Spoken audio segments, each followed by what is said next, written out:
Audio test.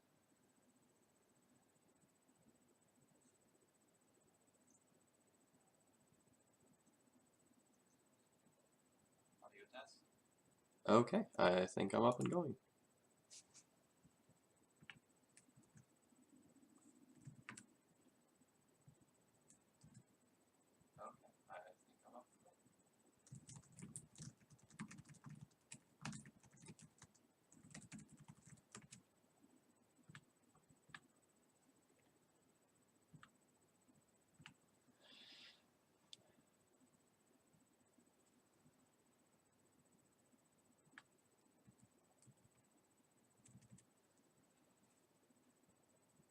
Okay, so in case there's anyone here already, if you don't know me, my name's Phil Gallagher. I am a death and taxes enthusiast, and this is going to be my first attempt at getting this stream going.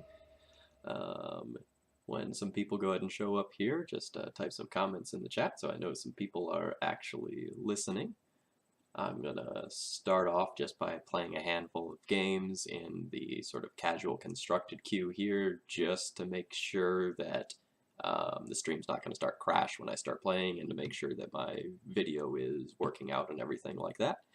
And then once everything looks like it's on the up and up, we'll go ahead and get started with some more serious games.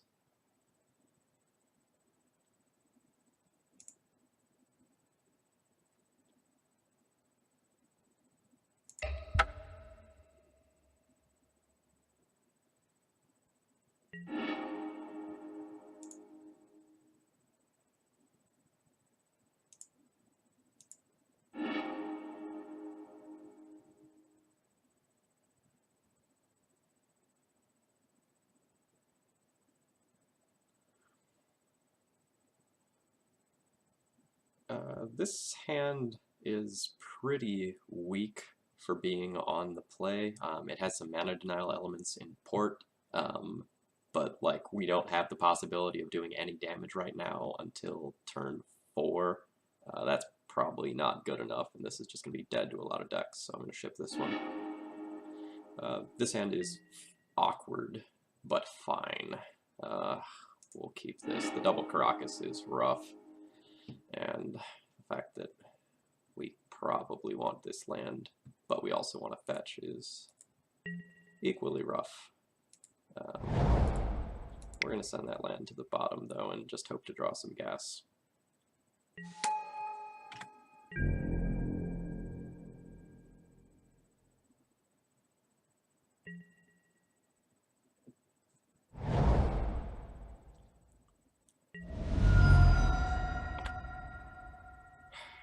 So our opponent is very likely on a storm deck, although if that's the case, then they probably shouldn't have played island first, or maybe they knew they were going to cantrip and they don't want to expose a black source. I mean, there are plenty of other island probe decks, so it could be a lot of things, but I'm going to lean towards my opponent playing something unfair right now.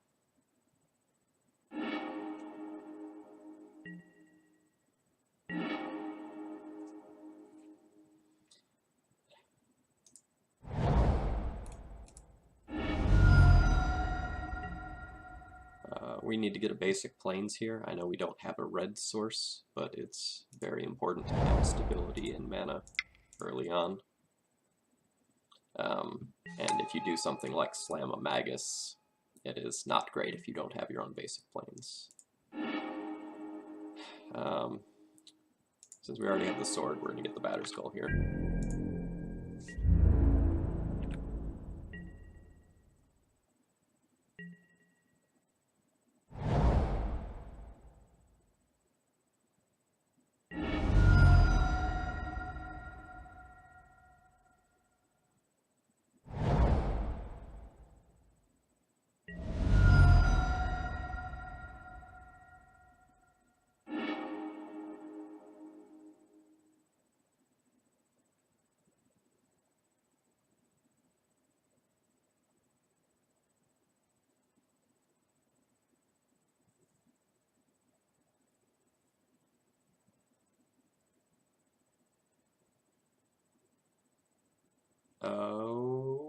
Okay.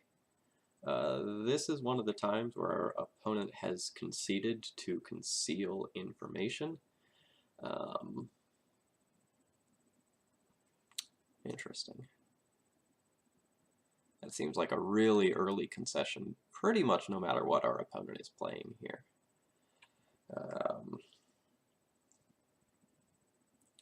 Well, my initial thought was combo.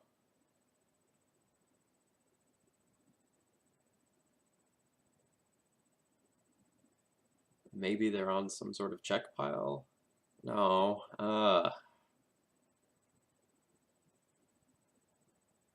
Tricky.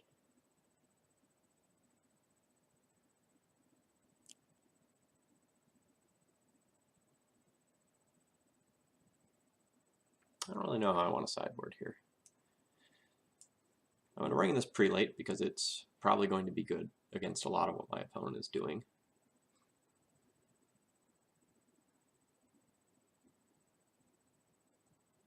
I'm going to board out this rest in peace.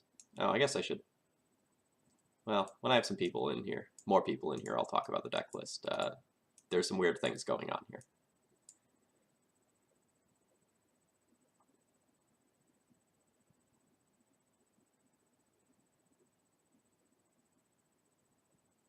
Like, is our opponent going to be on some sort of show and tell deck? Are they on some sort of young pyromancer deck? Not entirely sure.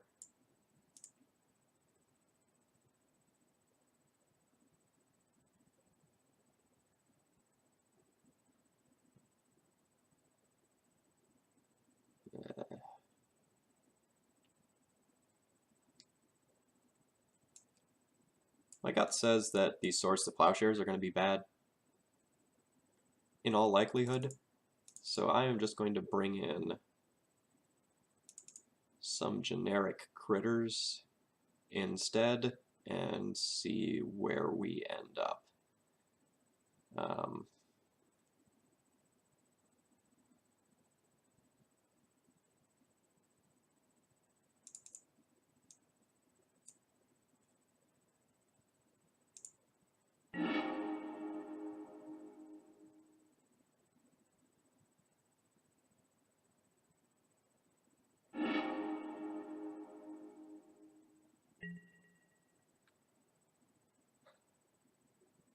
This is a risky keep. This is the sort of hand that I probably should mulligan. This Ether Vial is going to have an insane curve depending on what my opponent is playing. Mom into Thalia into either Crusader or Prelate though. I'm on the draw. I have a pretty good shot of getting a land, and I only really need one to function. I'm going to keep this. In a real serious tournament, I would probably ship this one back. But in a real serious tournament, my opponent probably would have played out the rest of that game one. Alright, our opponent was on blue-red Delver. And I think our opponent just skipped through their attack step. Yep, they did. This is why you don't play serious games in the tournament practice room, by the way. It is not a great place.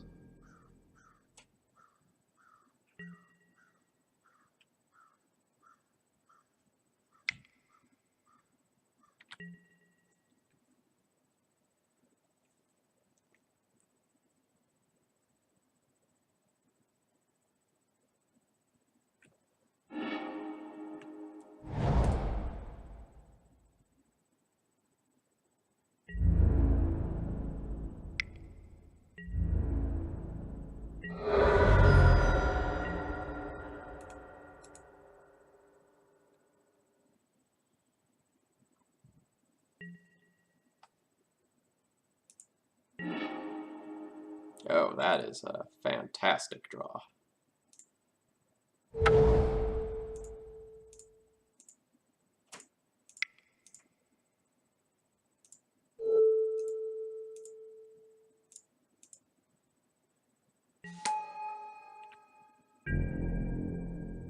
There's some amount of argument for just playing the Jitte, so that this Thalia can be protected by the Mother of Runes on the following turn.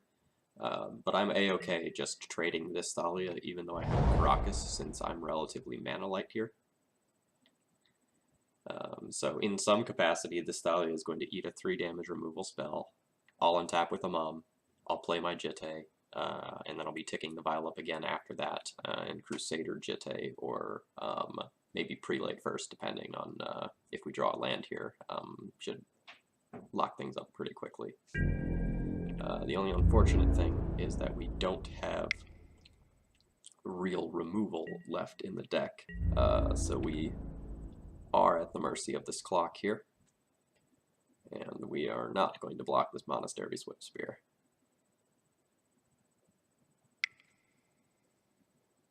Our opponent probably does not know that they need to pay 1 more for Thalia.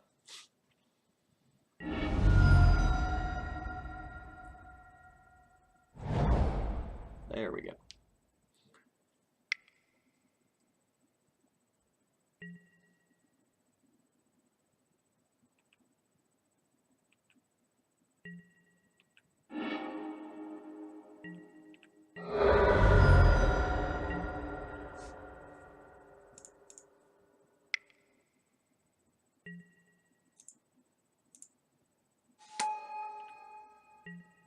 Alright, so that means our opponent either doesn't have a 1-drop piece of removal, or they don't have a stop on my end step.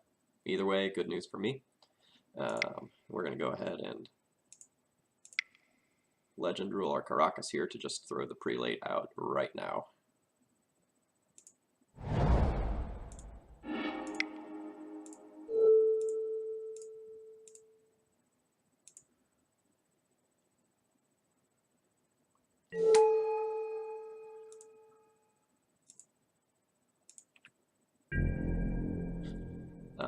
And we can really put a Prelate on 1 with impunity here, because by chance we had boarded out our 1-drop removal spells, so this only punishes us by making our Ether Vials not castable, but that card isn't particularly relevant anymore, so that's fine.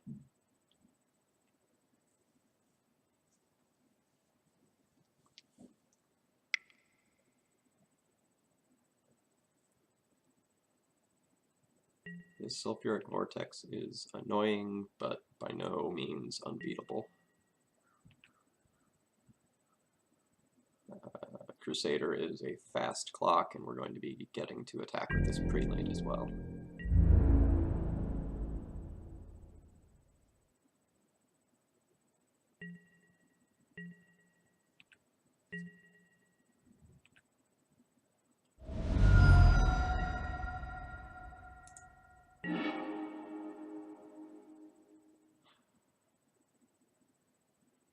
This Wingmare is a little bit late to the party.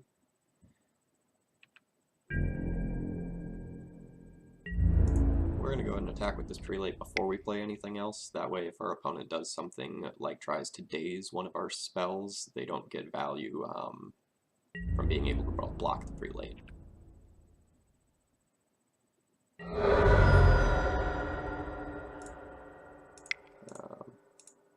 It's much preferable to not run this into a daze or a force, but sometimes life is just good.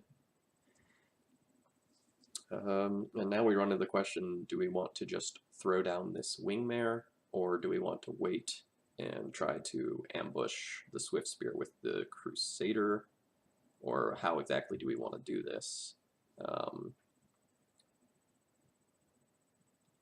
Another Sulfuric Vortex would be rough. I'm going to just opt to play the Crusader. We might get punished by another Vortex, but otherwise I feel pretty good about our double striking friend getting there.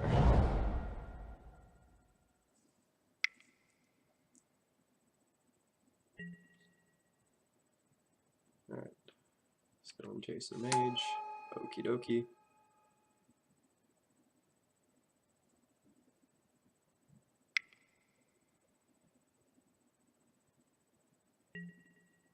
is this targeting? Targeting Jete. That is unfortunate.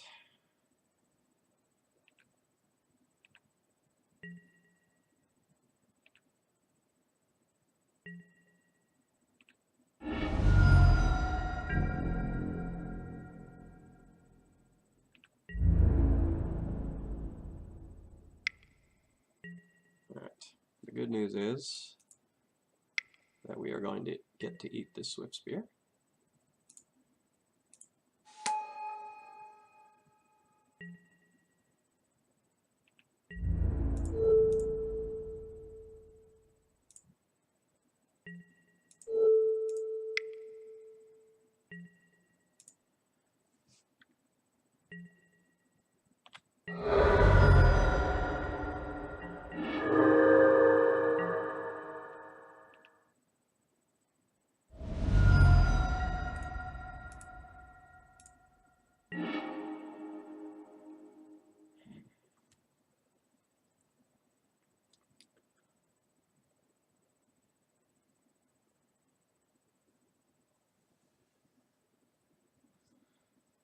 So I can attack in for 6 or 7 right now.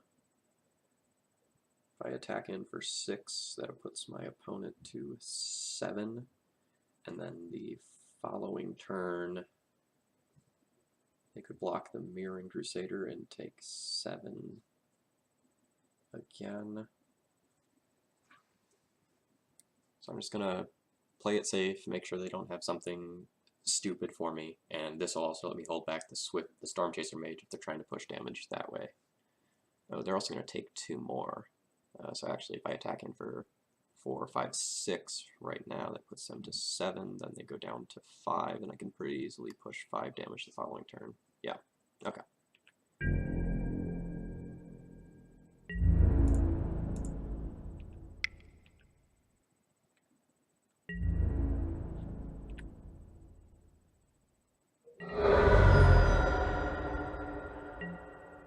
Alright, we're going to Violin this Wingmare to make it so that they're not able to daze or force me. And then we're going to do something really awkward and shut off all of our lands. But we're more or less at the point where this game is going to be over in one direction or the other, so that's okay.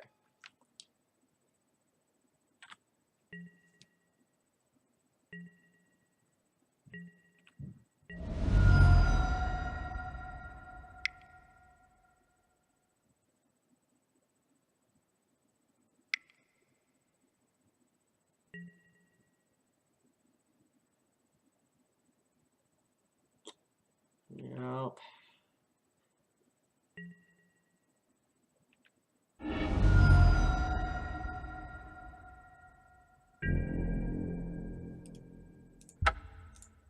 That card does not work the way you want it to with Mags of the Moon, in case you were curious. Okay, now we can do real sideboarding because we know what's going on.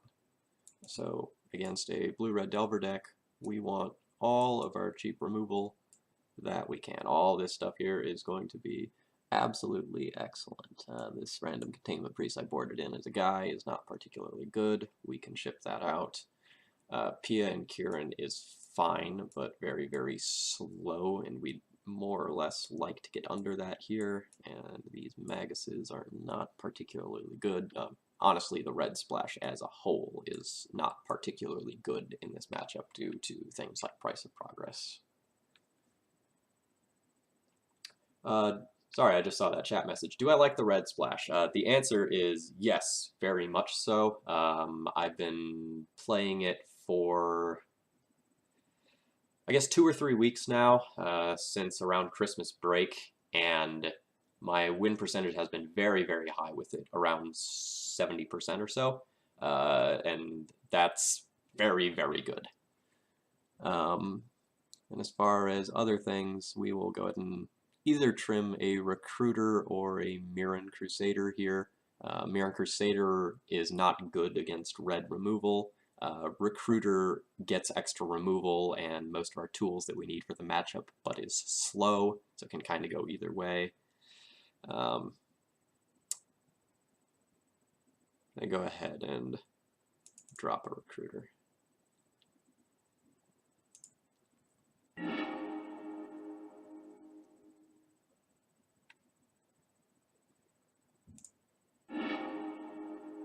This hand does not have colored mana, so that is an easy mulligan. And this one has colored mana, so we will keep this one. It doesn't really matter, because we're going to probably fetch that away. I'm going to go ahead and put that on the bottom. I don't think I am going to want to draw a second removal spell like that, more or less no matter what, even if my opponent leads on a removal spell, because I don't have another land right now in order to take advantage of the mana.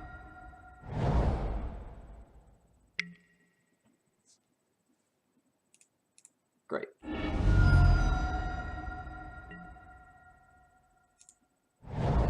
Unfortunately, we do know from game 1 that my opponent does have a basic in their deck, so they will be able to go ahead and get a basic land here, but that's fine. We just want to not be dead. We're not on a mana denial hand right now.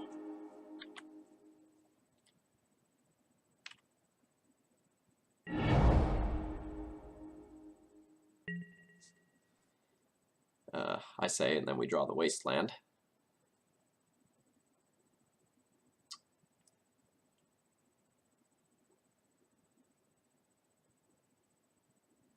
So I don't want this Stoneforge to get dazed, but I don't care if something happens to this Canonist, so it's going to be my plan to drop this Canonist now, hopefully slow our opponent down and not get Sulphurous Vortex right here, and then play out the Wasteland next turn so that Stoneforge is protected from daze, and then Wasteland our opponent. If we get hit by a Sulphuric Vortex here, things get interesting though. And I know that going in.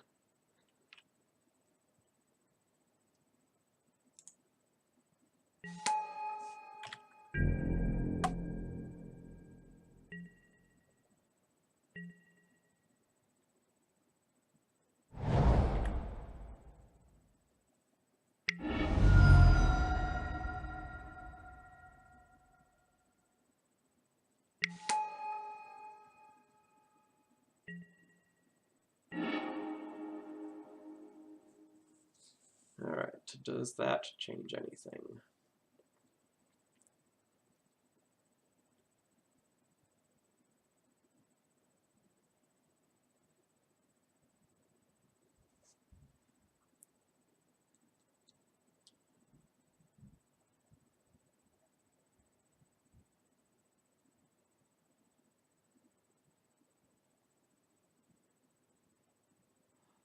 Yeah, Wingmare is a real beating after Athalia. So a lot of my lists for a long time have gone off and on between, and we're not going to Wasteland here because I think at my end step this Canonist is going to get bolted, and if it doesn't get bolted, we'll see what happens.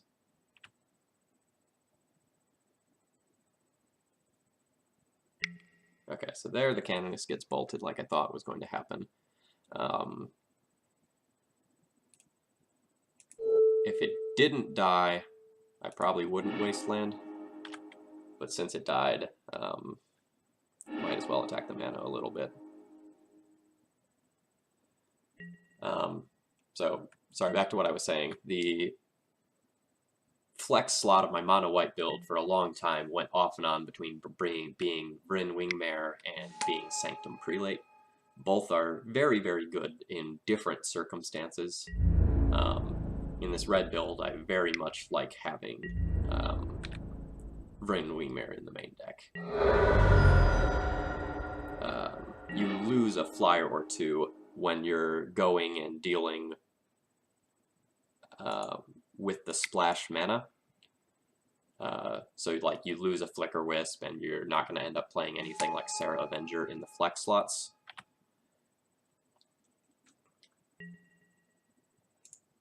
Under the assumption that this Stoneforge Mystic is just going to immediately die, I'm going to get Jitte.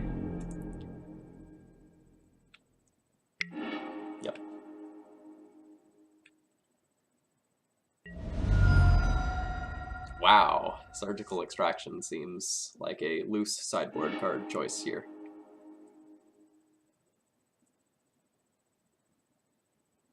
This is the sort of reason why I don't play a lot of games in the tournament practice room.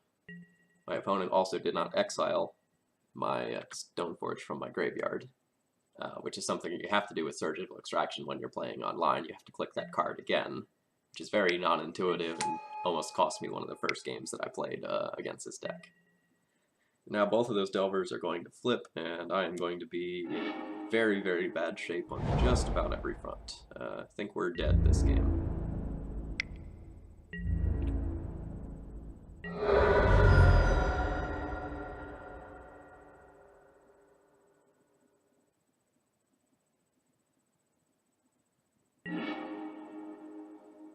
Okay.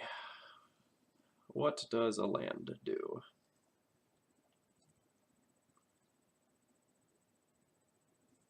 Not enough is the short answer. So whatever I play will eat it to this Grim Lavamancer. And if my opponent is smart, they won't eat right away, but they'll wait for me to try to do a Jitte equip thing, otherwise just send it at my face. We're going to take 6 from the Delvers this turn, 6 from the Delvers the following turn, and we have the potential to take 4 more from Grim Lavamancer, so if our opponent just points those things at us, we are going to die. I'd like to wait on playing this Flicker Wisp if possible, because it can unflip a Delver, and potentially block one, but Grim Lavamancer won't let that happen.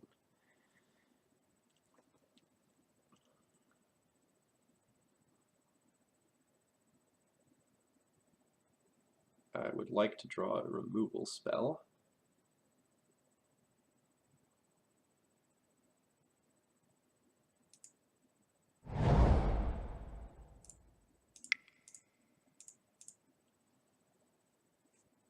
Yeah, I know. The stream is actually live. It's working this time. That's what happens when you run Windows 10 instead of Windows 7. The stream actually works. It's amazing. It's wonderful. So pretty much everything here is just going to be too slow. We're going to die to these Delvers that flip. If we spike a land, could Palace Jailer do anything? No, probably not, in all honesty.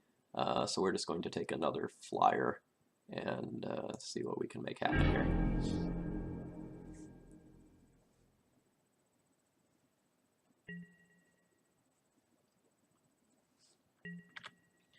So both these Delvers are going to flip, and oh, it's a Chain Lightning. That means we're really dead instead of just dead. Oh, well, our opponent doesn't want that Chain Lightning? Or was that in their main phase? That's in their main phase, never mind.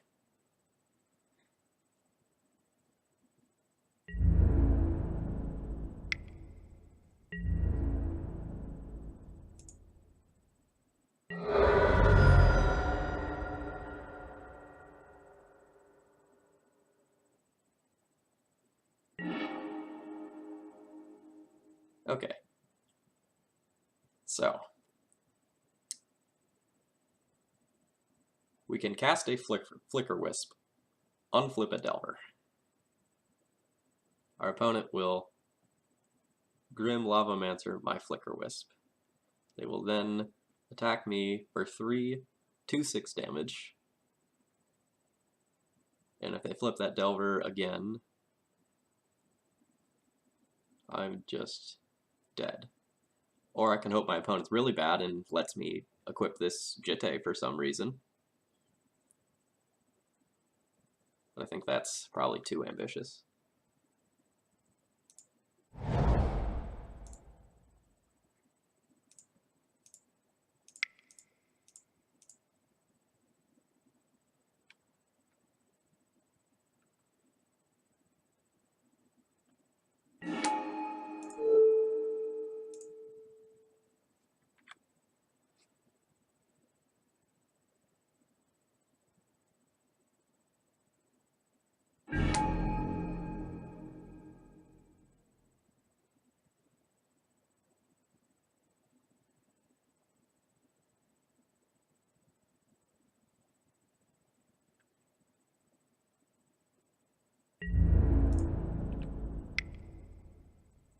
don't think my opponent's going to block. Call it a hunch. Did not block.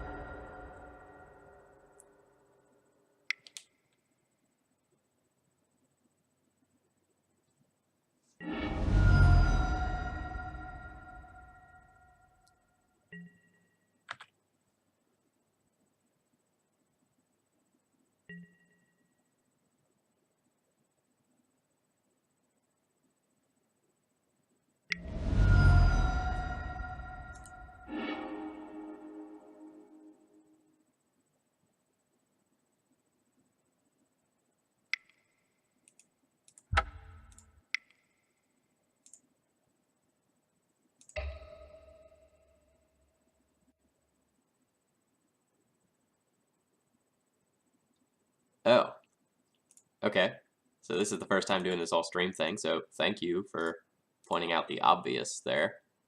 This might get real ugly for a second while I adjust that.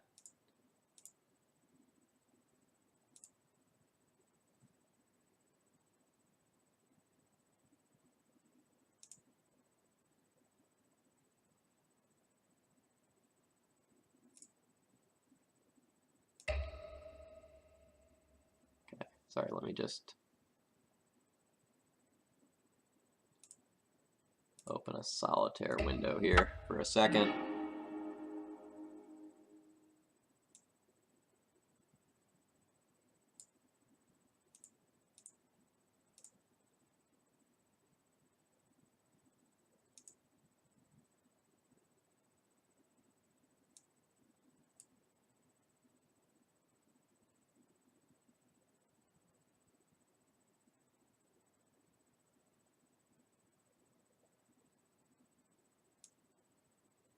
Nope. Also nope.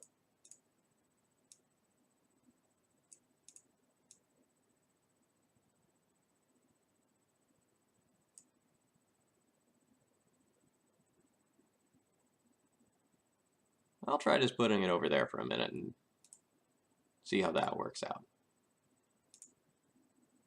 What does this look like?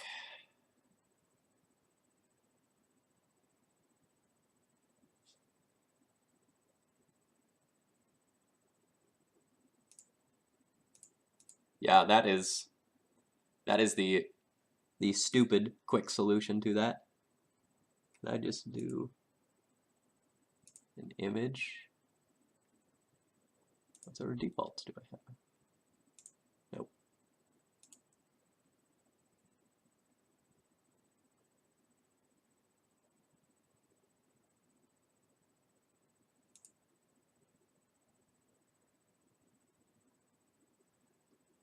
So when I reboot the stream next time around, what I'll do is just change the color of the chat box. And I'll make, because there's a dark option, so I will do that, and that should fix that problem.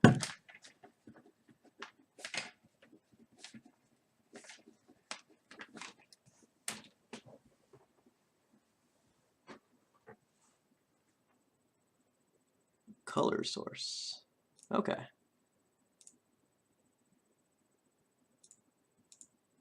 Oh, good. We have select color. Because I'm dumb and I don't know all of the FFFFFFF color names and equivalents.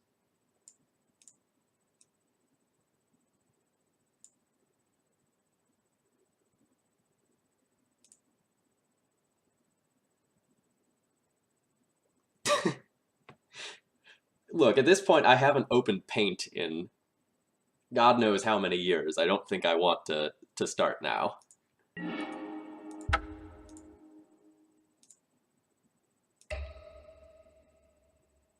Alright, so before I get started with some actual games here, let me go ahead and pull up the deck list we're looking at. Oh, right, now we're just looking at a black box.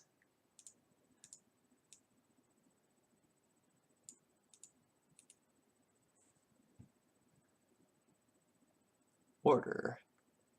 Move up.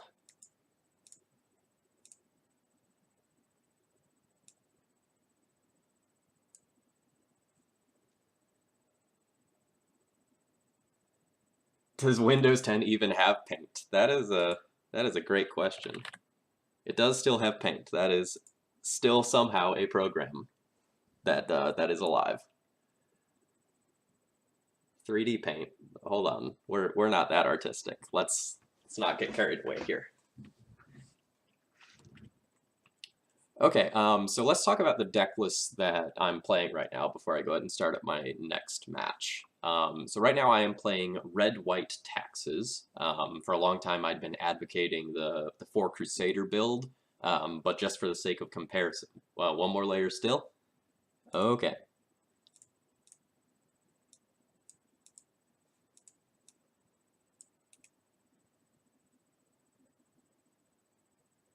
How about move to top?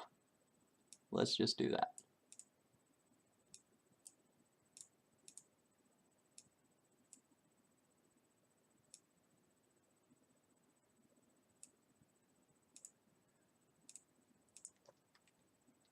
Okay. So, anyway, for the sake of comparison, I wanted to spend some time playing the red-white build.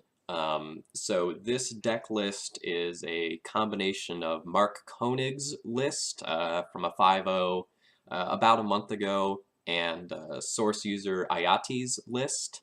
I took some of the things I liked from both of theirs and did a little bit of experimentation and ended up with this. So let's talk about what's good about this list and what's bad about this list.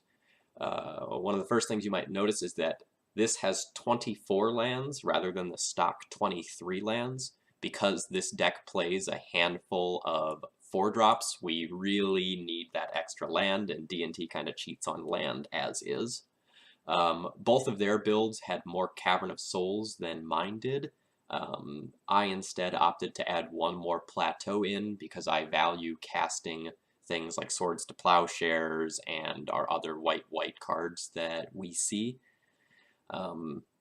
Cavern of Souls is amazing because most of our creatures are humans, but we have things like Vryn Mare and Flickerwisp and Stoneforge that aren't, and so I don't want to get all those things just stuck in my hand. And even with the mono white build, that's something that happens sometimes with your white cards. So I didn't want to cheat too much with Cavern of Souls, despite the fact that it is a great card.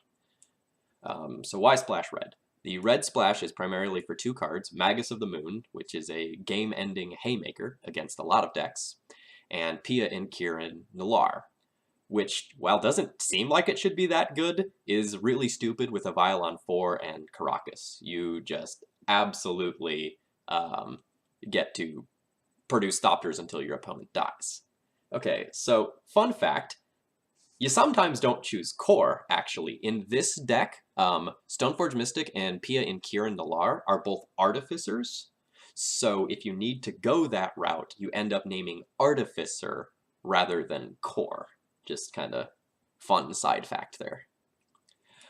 Otherwise, most of the main deck is pretty stock, except for this. I am running 1 main deck Rest in Peace right now, due to sort of the absolute domination of the online metagame by Deathrite Shaman decks.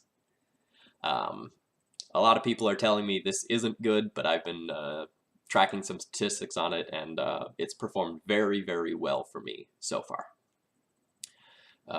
The sideboard is different from my mono white sideboard to sort of patch up some of the weaknesses of this deck. The red-white build is a little bit slower. It's a little bit more top-heavy. So rather than 2 Path to Exile, we've gone up to 3. Otherwise, a lot of the same sort of stock elements are there. We're a little heavier on the tutor package, with a few extra bullets here in Cunning Spark Mage, Relic Warrior, Mirror Crusader, and Prelate.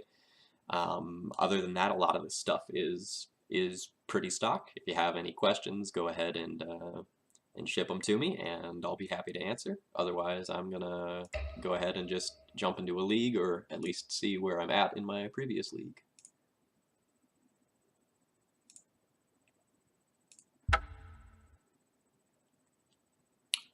Alright, looks like I just finished one, unsuccessfully. So we'll go ahead and start a new one. How do you play Cataclysm? That's actually a really good question. You play Cataclysm when the card will be good. And I know that is sort of a really stupid and unsatisfying answer, but it's not necessarily a card that you just jam right away, because your board will often be better than their board in the early turns of the game. Um, so it's a card that's really good when you're behind on board, especially if your opponent is playing a bunch of planeswalkers and such. So, you know, when Miracles or Checkpile has a Jace versus your relatively empty board and they have things under control, that's an excellent time to play Cataclysm. Against some of the big mana decks, like, say, the big Eldrazi deck or Nick Fit, oftentimes you just jam Cataclysm absolutely as soon as you can, because cutting them off of mana matters more so than anything else.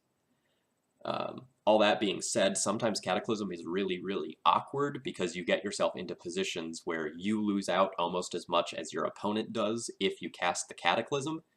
You know, sometimes you'll be playing against Miracles and you'll have a board that has an Aether Vial, a Sword of Fire and Ice, and a Jitte, but they just have a bunch of lands in play, and you lose out on a lot if you cast that Cataclysm. So sometimes it's at discretion. But the Cataclysm is there for matchups like Checkpile, Miracles, lands, and then it has a lot of splash utility in rarer matchups. Things like Enchantress, Affinity, Big Eldrazi, which I guess is somewhat popular these days.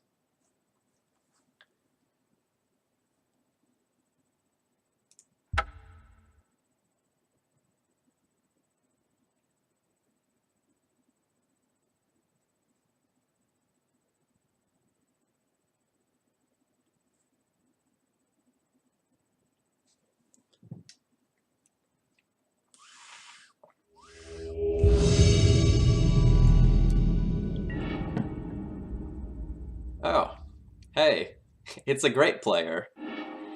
So we are playing against It Is Unfair, who is very, very, very likely on Miracles. We are going to keep this hand.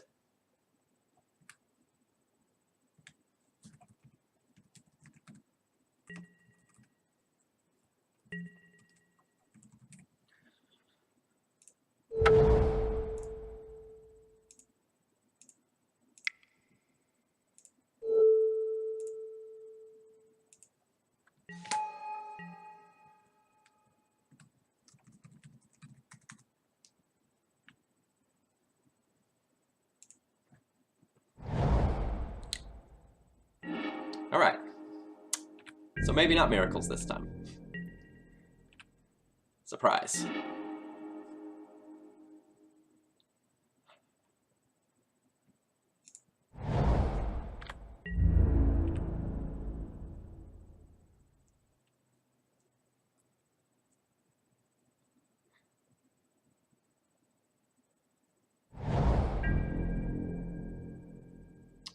Okay.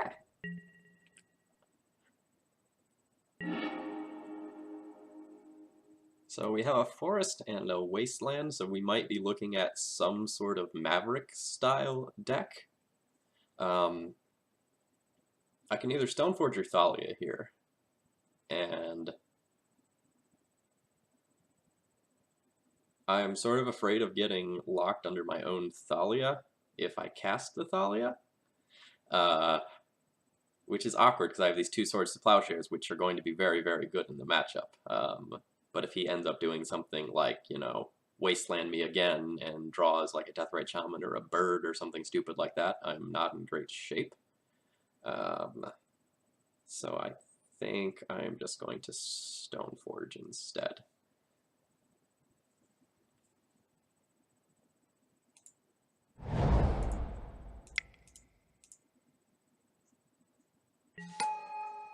Yeah, my guess is Maverick, but I 100% would have put this player on Miracles.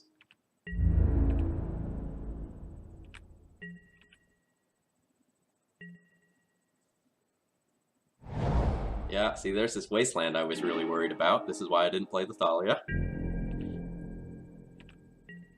And we didn't draw the land. Alright.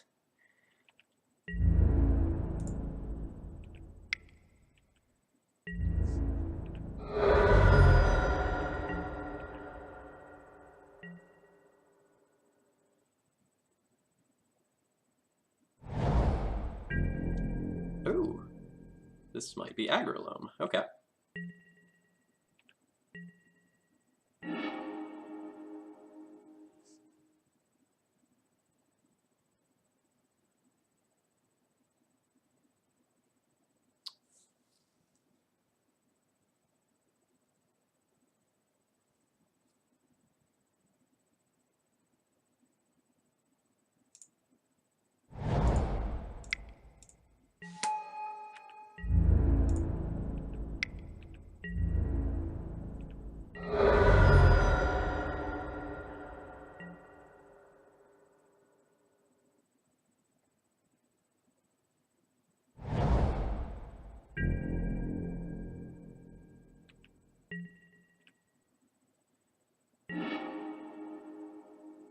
I guess the possibility exists that this is also just an abysmal lands draw.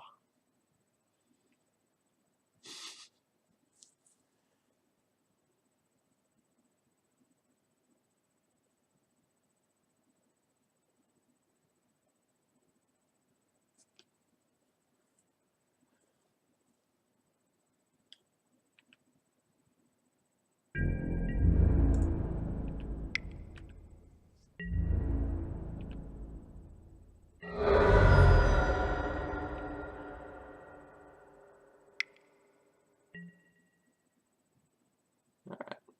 You have a port too.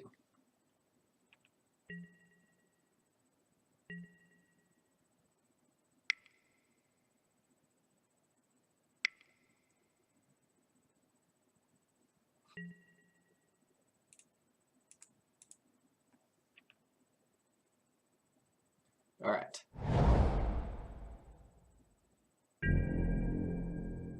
Yes, I am planning on using Stoneforge Mystic.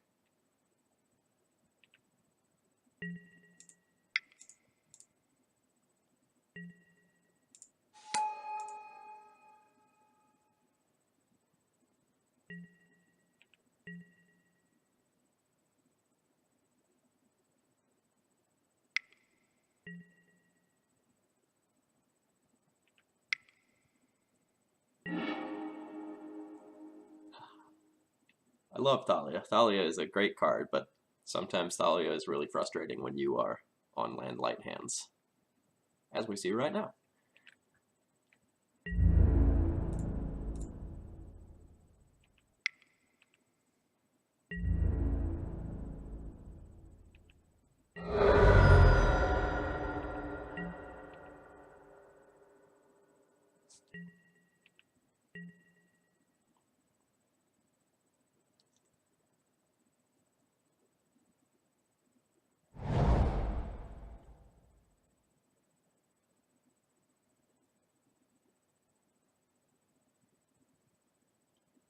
So this is one of those awkward times where we might be giving our opponent 20 life. They have a decision to make whether they want to make a token now in order to play around Wasteland, or whether they want to make it later in order to go and play around Swords to Plowshares.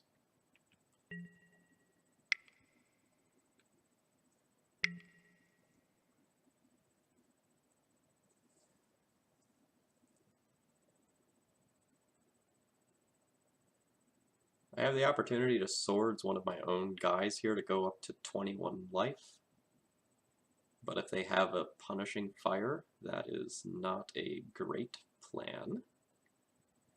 I don't really think they have a Punishing Fire right now. And then on the following turn, I can just Swords to Plowshares again.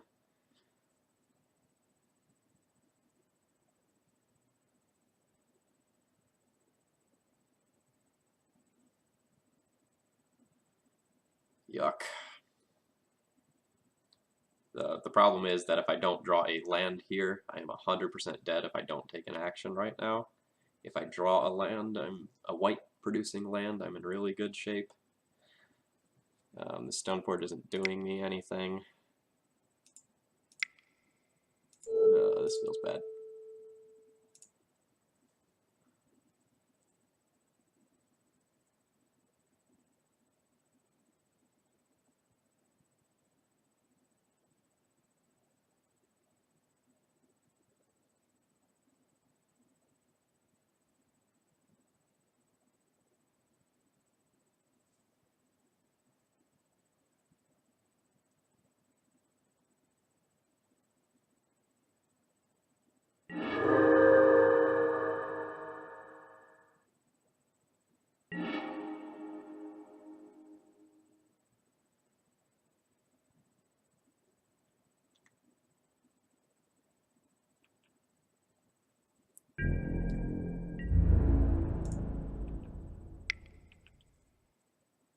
Our opponent will very likely just take this 2 damage. They don't want to play into a main phase 2 Caracas.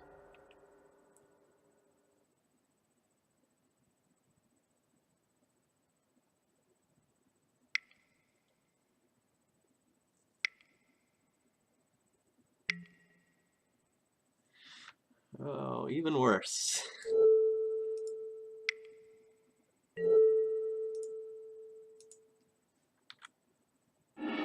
So what they've opted to do is take sort of the 0 chance line,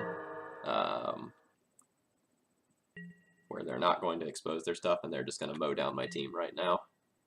The good news is this will let me put the Ether Vial in play and potentially also use this Swords to Plowshares on the token. The bad news is everything I love is dead.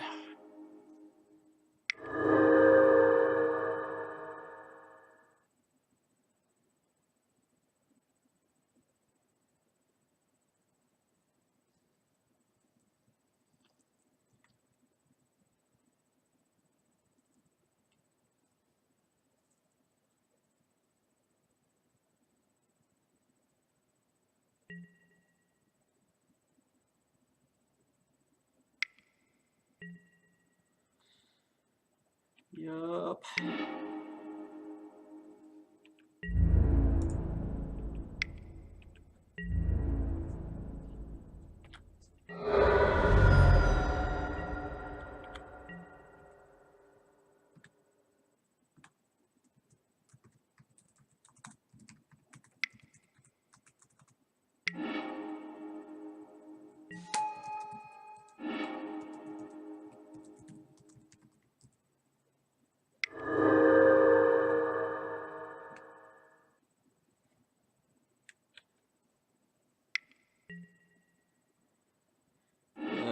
The gamble gets the life from the loam, and then we're real dead.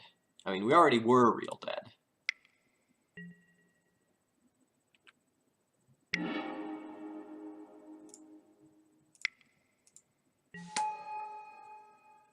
So the good news is we get that Ether Vial. The bad news is it probably doesn't matter.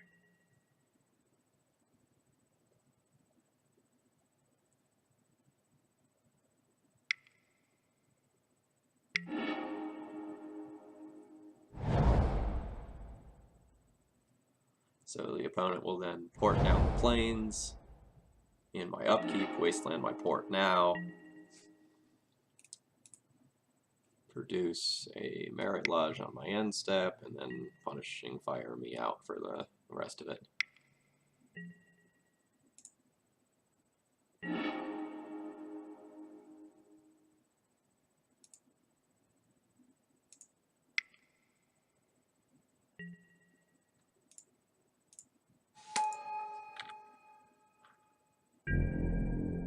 Oh yeah, Vial is very much too late.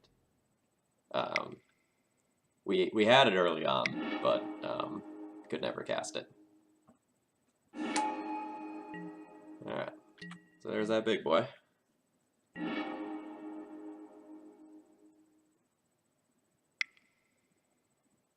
are going to get to Swords to Plowshare it, so there's that, but we are going to take 20 damage and we will die to the Punishing Fire in a couple of turns.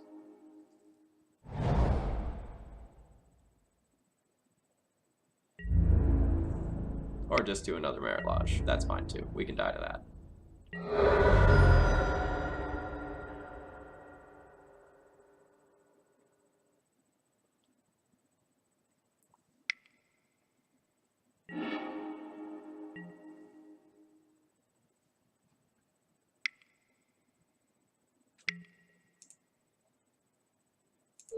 Feels bad.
Magus of the Moon would be an absolutely baller draw right here.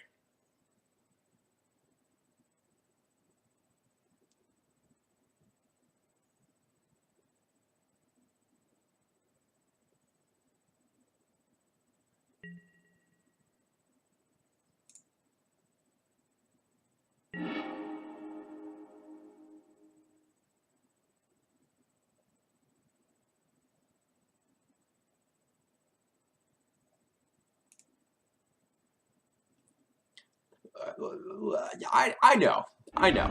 Like, they are going to Punishing Fire everything we have, but like, if we get them at a point where they tap down low so that the Punishing Fire is in the graveyard and we violin the Magus and they don't respond to it, we might live in a magical Christmas land where we actually get to go and do things. So we have the opportunity to go and just do this Thalia, but that's not going to do much and it's just going to die. So I'm going to get this other Ether Vial down in the hope that we actually live for a couple of turns, which is ambitious.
We're going to get the Magus and make them live in fear of it.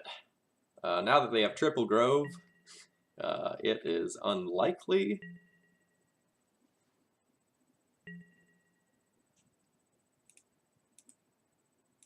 that we're going to get there.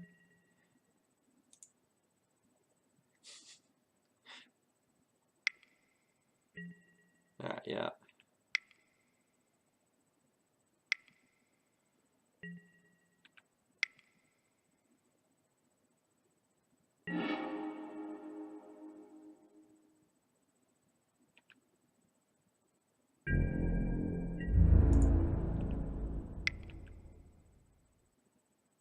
Yes, the main deck Rest in Peace would also be fantastic. That's, this is the sort of thing it's in there for.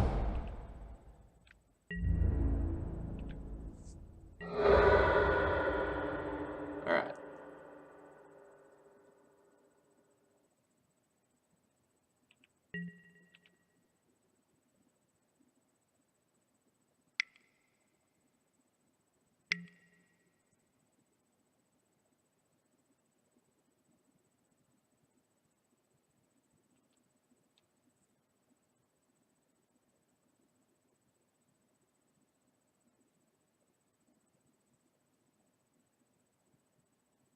Let's see. So what happens if I Magus in response to the copy?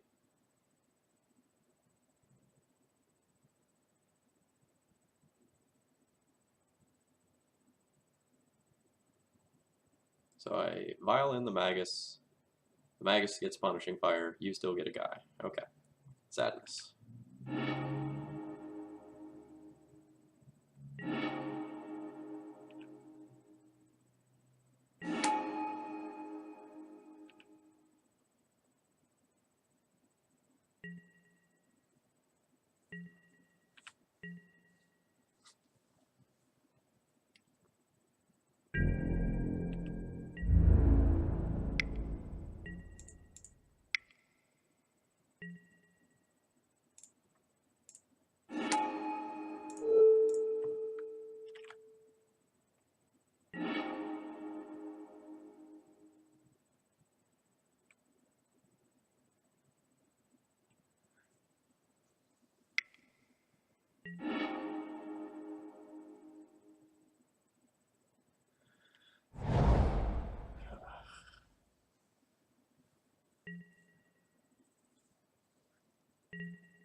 Okay. Okay, this is not so bad.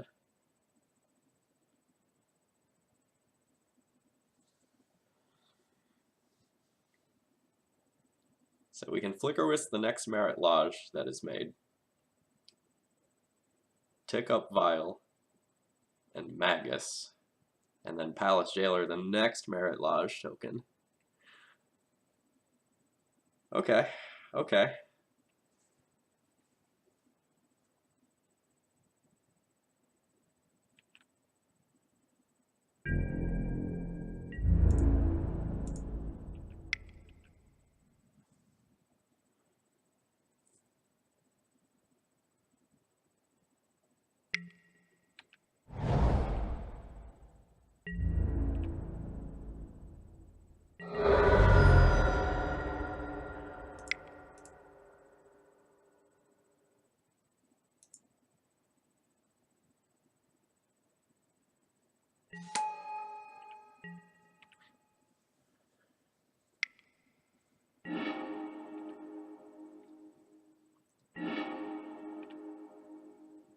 I'm not worried about the damage. The damage is fine. We can get there on that front.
Huh. We might have an opening here. They just played double Thespian Stage rather than Thespian Stage Dark Depths?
Oh. No, this is gonna be bad. This is probably a Tabernacle.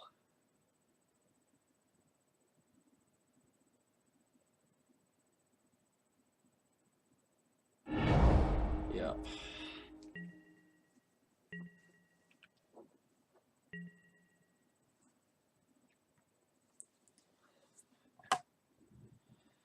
Okay, so Punishing Fire is in graveyard or hand. The Punishing Fire is in hand, which means that it is not That Magus of the Moon isn't good enough, which is unfortunate.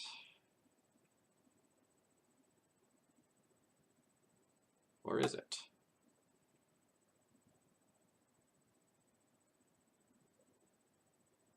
Okay, we can make this work. We can make this work.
We have bought time, but that's all we've done.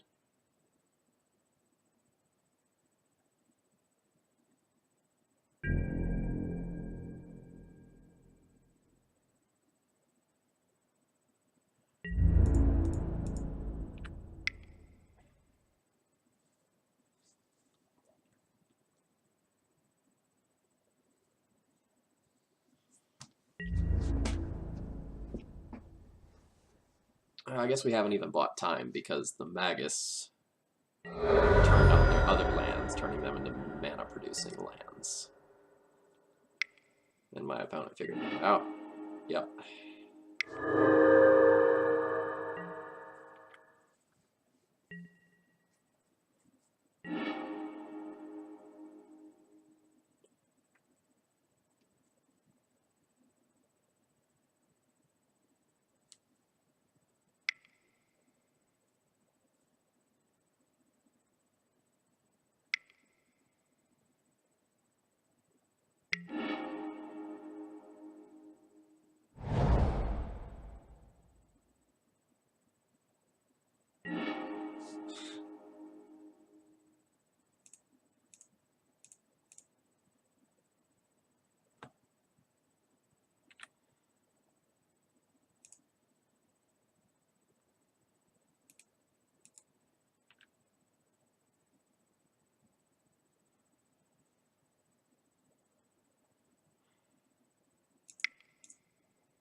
Not the most exciting match of Magic, I'm not going to lie to all of you.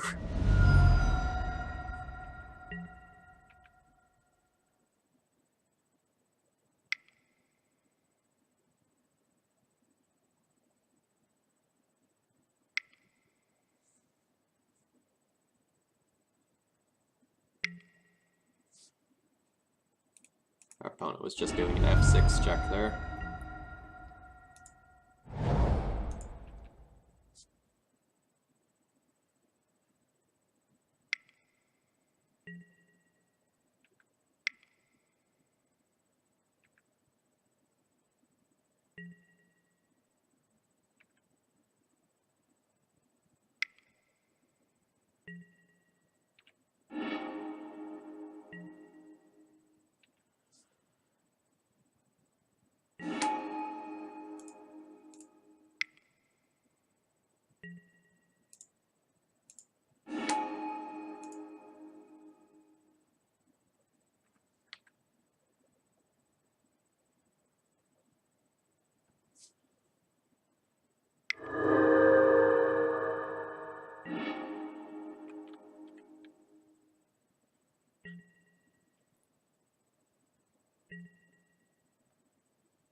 We have a main deck rest in peace. The plan is hit that. Otherwise, somehow cobble together a win is the current plan. It's not a graceful plan. And we need this card off our Palace Jailer here to be really, really good. We're going to attack in with everything to show some strength.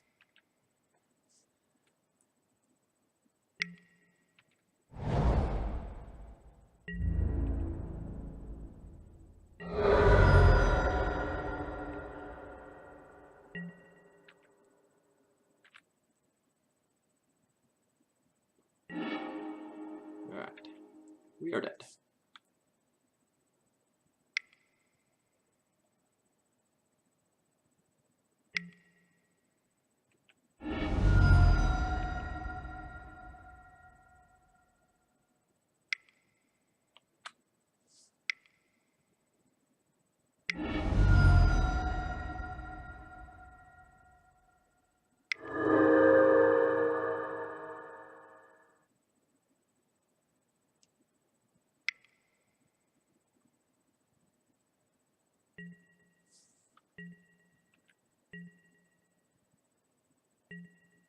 We are not dead.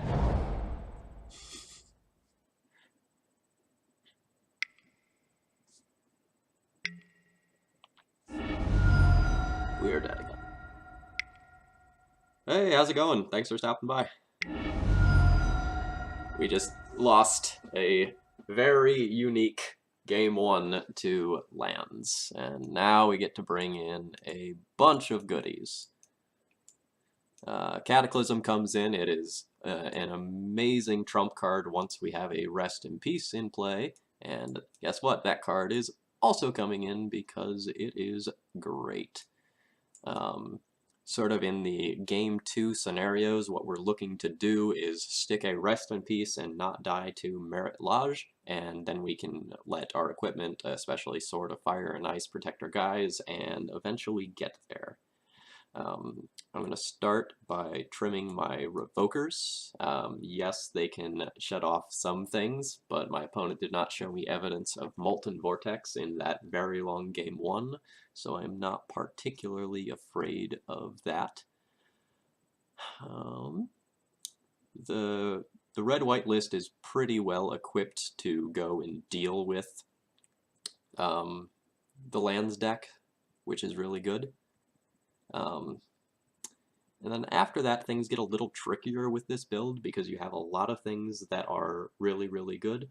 Path is there mostly for Merit Lodge, but Tireless Tracker is a very real problem, so yes. Essentially, since I have 3 Rest in Peace and Magus, I am just trying to essentially stick a Haymaker card against them and ride that out. Haven't played the matchup a ton with this exact build, so it's taking me a little longer to sideboard than normal. Sorry about this. I'll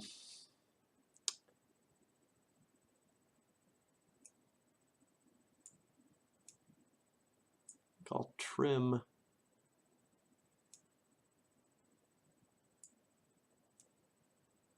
Jete, Thalia, and a sword. Thalia is fine to good against lands in the initial turns of the game, but loses a little oomph later on, and we're going to try to not die to a quick Merit Lodge. It's boarding out this many Thalias. Going too low on the creature count. What does this put us at?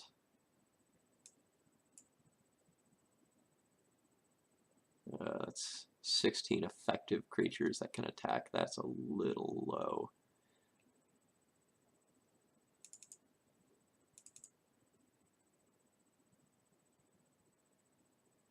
Let's try something like that.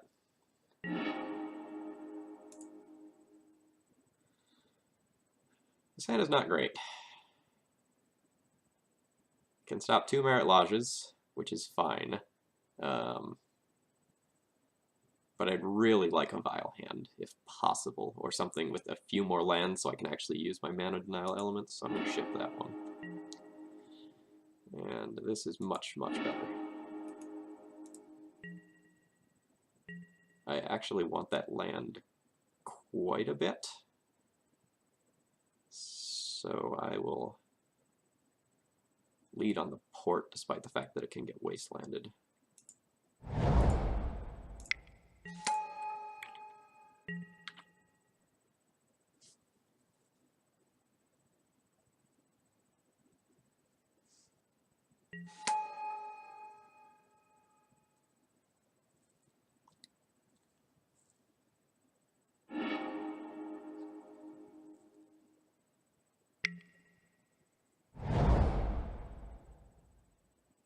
Alright, there's that wasteland.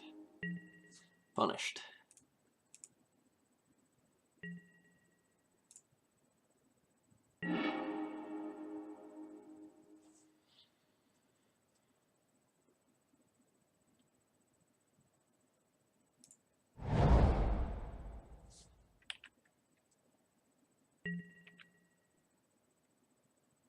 Note that we can get super punished for what I'm doing right now if my opponent crows and grips this pile.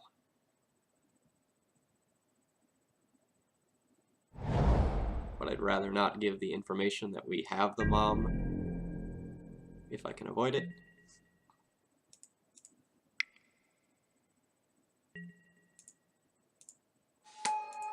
We're in a bad spot if our opponent has the punishing fire right here. Yep.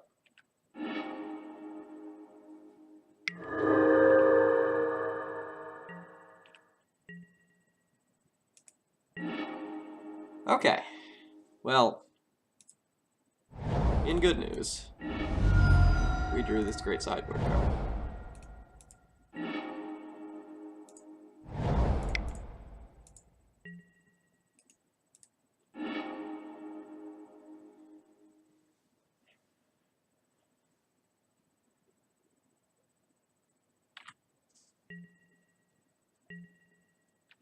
I'm not going to dump the Thalia in. It can be good against a lot of what my opponent has.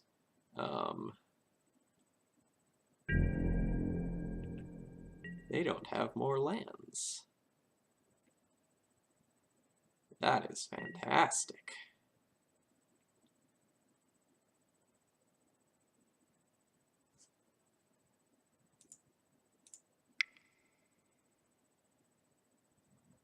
So this is a big decision point. This is whether... Okay.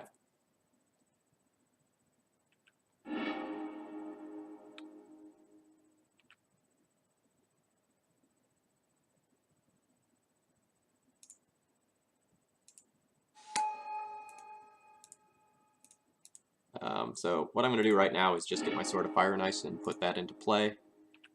And I'll dump the Thalia in as well.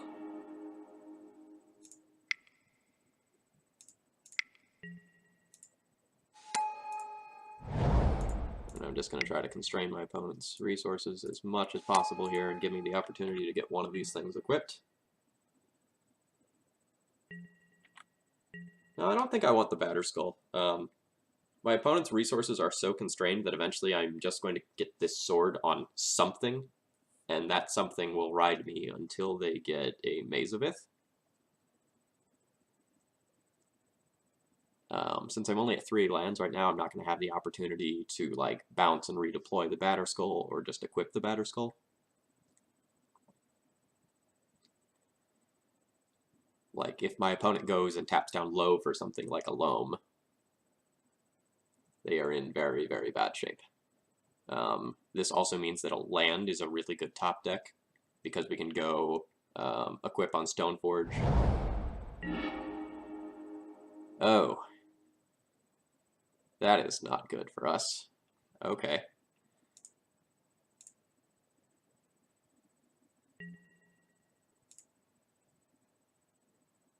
That is very not good for us.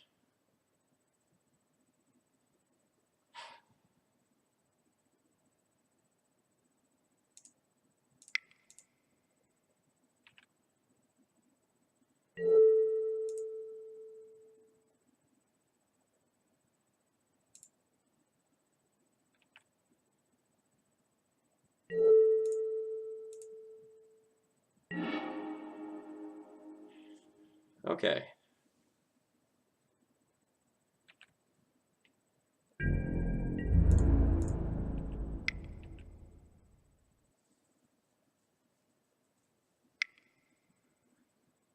So my Thalia is going to die here.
Good news is, drawing a 3-drop right here that I could violin would be baller, but that didn't happen.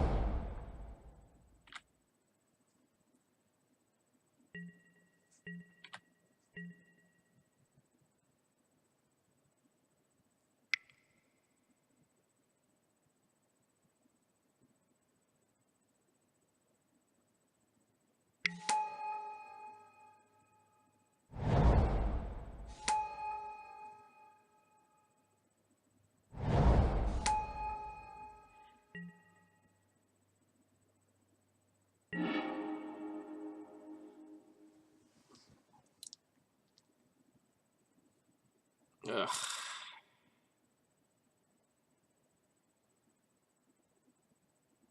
Alright, well, this is not how we want to use this card, but this is gonna happen.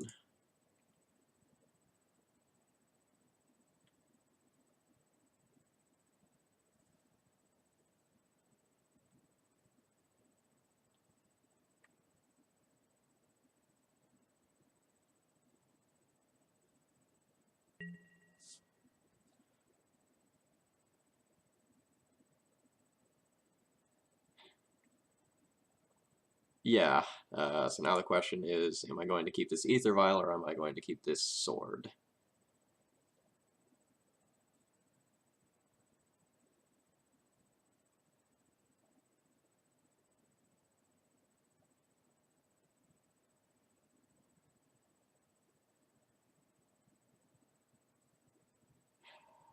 I'm going to keep the vial.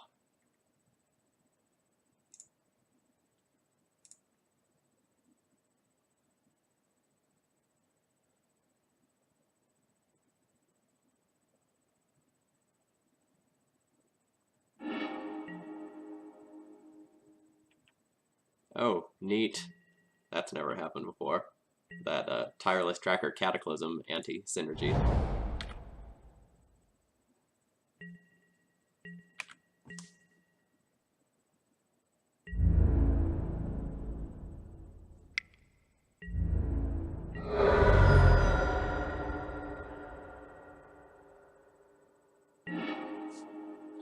Super punished.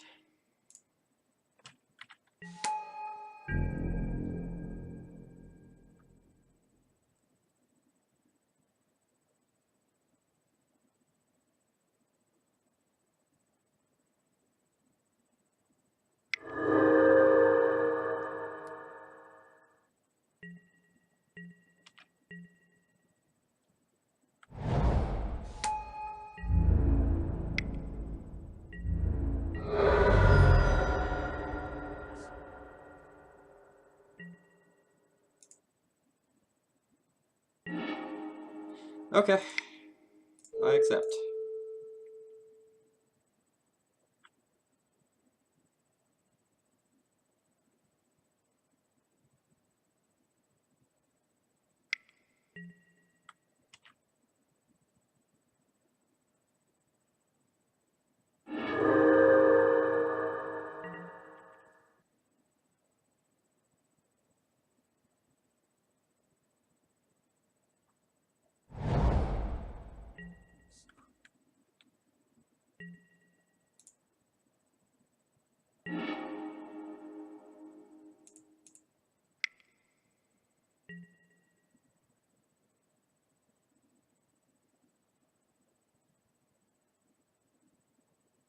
Shoot, their punishing fire is in hand.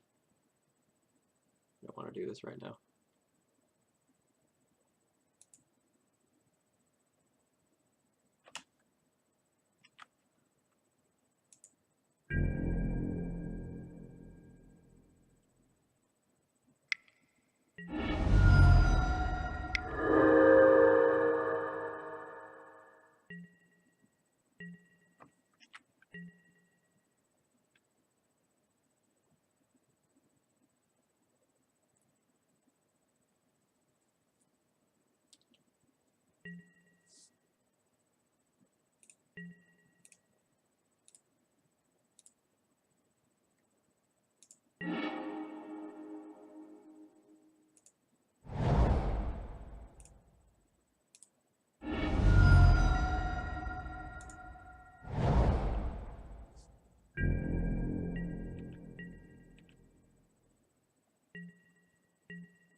So this is awkward because this stops our Caracas.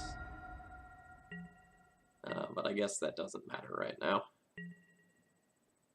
They have another punishing fire. I'm super sad. Okay, drop of honey is pretty annoying.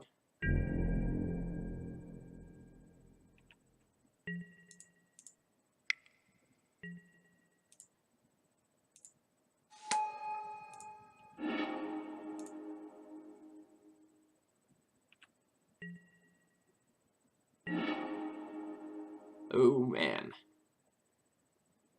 Ooh man.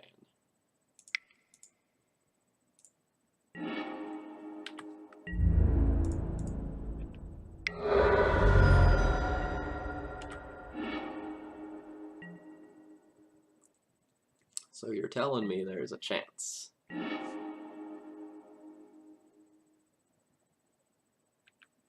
Super sad that we missed hitting a creature here.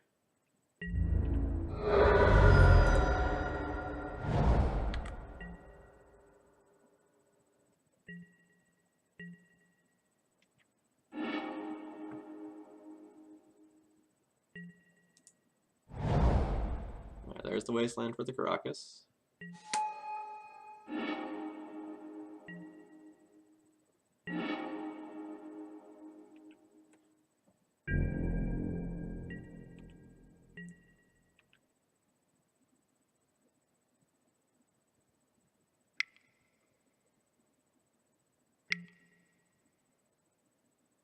Okay.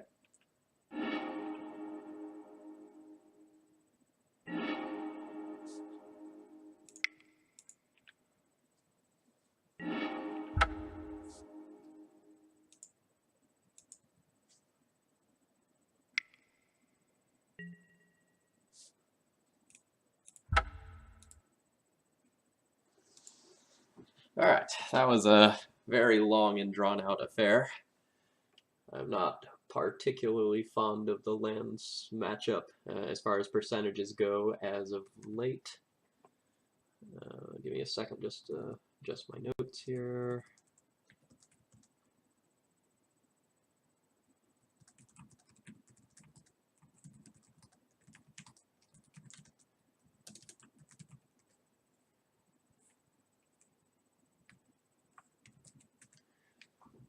Okay, sorry about that.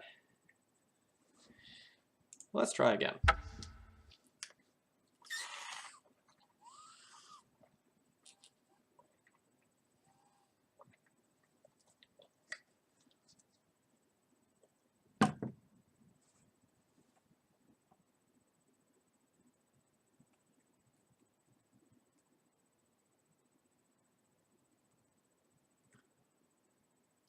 So for those of you who joined in a little late, thank you for joining today. Today is sort of my first attempt at getting this stream going. Successfully, at least. I tried in the past, but it didn't work out so well.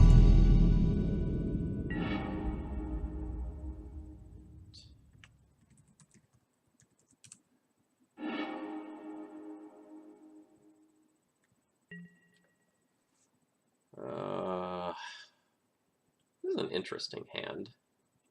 I'm on the draw. Alright, so on the draw. I'm going to keep this. It has a decent play against, a decent turn to play against most decks, unless this is an elf. Oh, please don't be elves. Please don't be elves. I don't want to start out my league like this.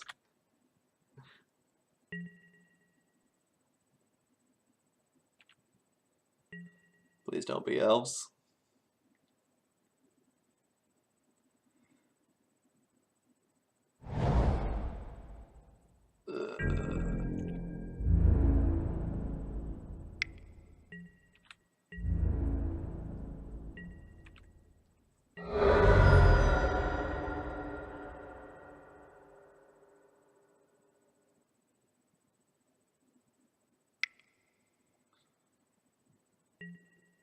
Yeah. It does indeed look like elves. Now, there's still some doubt. You know, there could be 35 blue cards in that deck still, but I feel pretty good about saying it's elves here. So that's pretty terrible for us.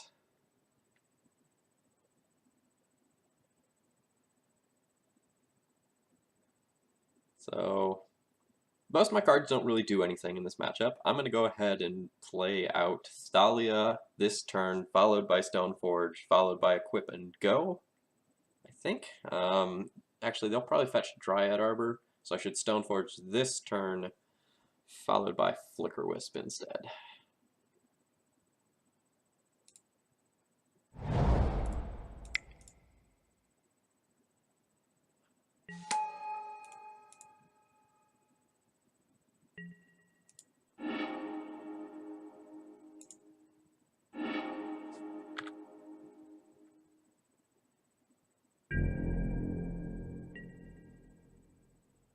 Yeah, I mean, it's not going to get better than this. You know, we have the turn 4 Jitte plan.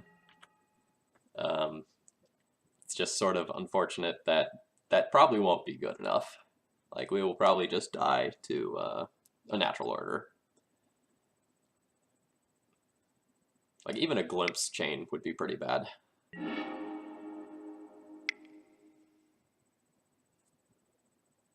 So this is the moment where I will just remind everyone that some matchups in Legacy are basically unwinnable. You just kind of have to accept those and go on. You know, D&T is never going to beat decks like Elves and Belcher on a regular basis unless... What?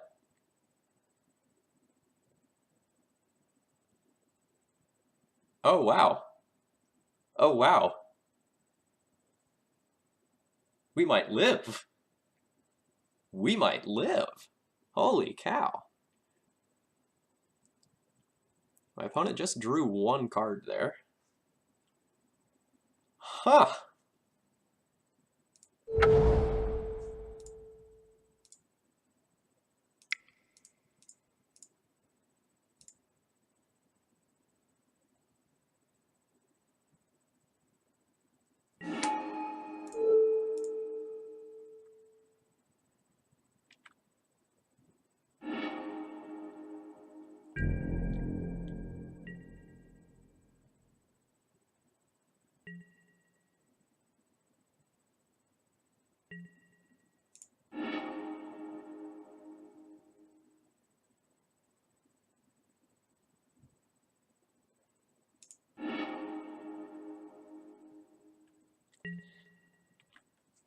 I'm going to get Sword of Fire and Ice there.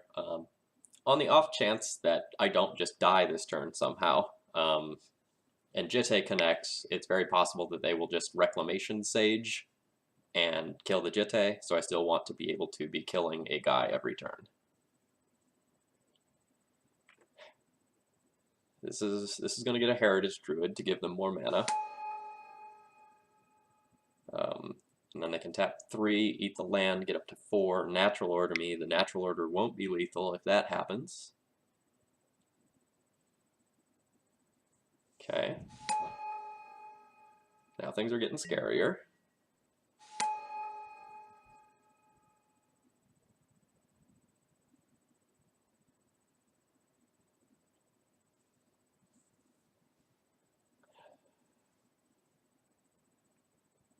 Oh man, I might not die. I might not die.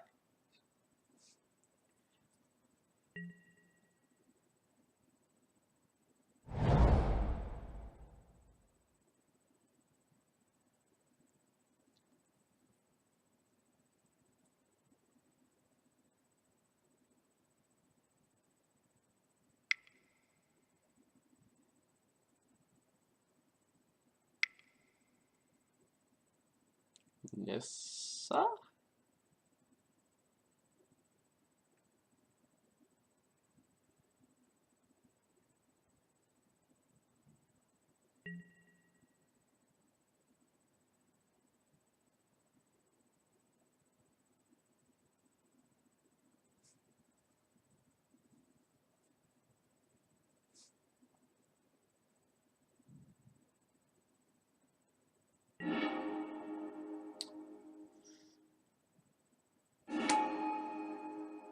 That should do it.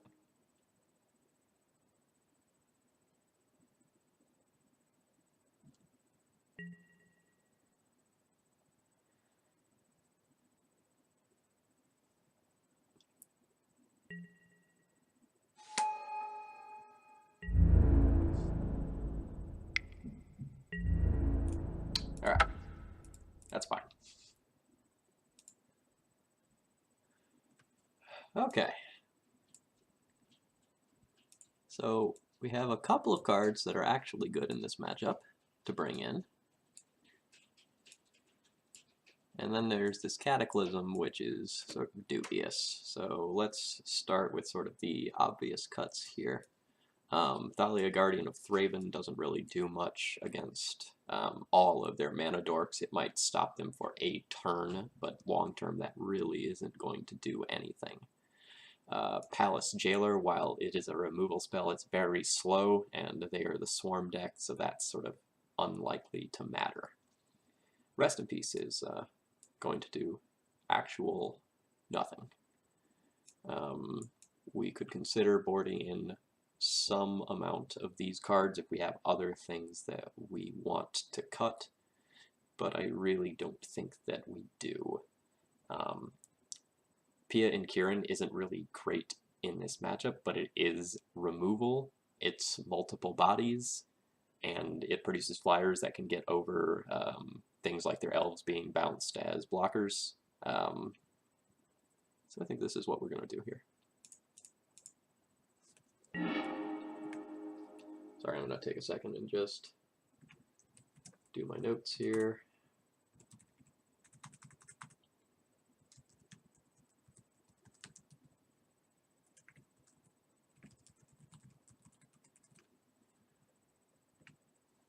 All right. Yes.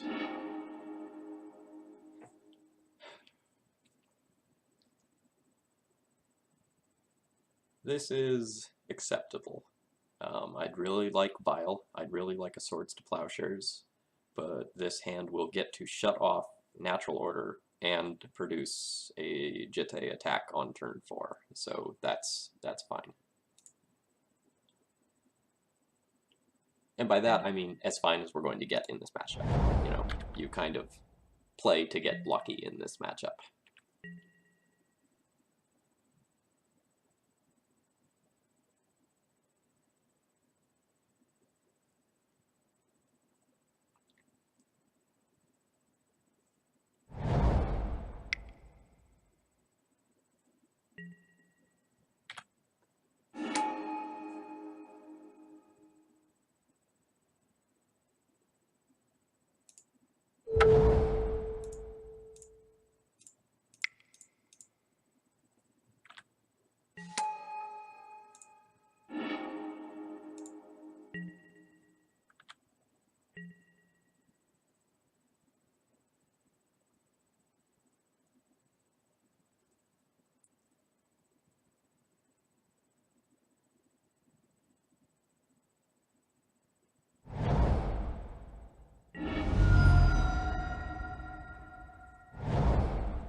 Alright, so the Elves deck now has their effective combo in play.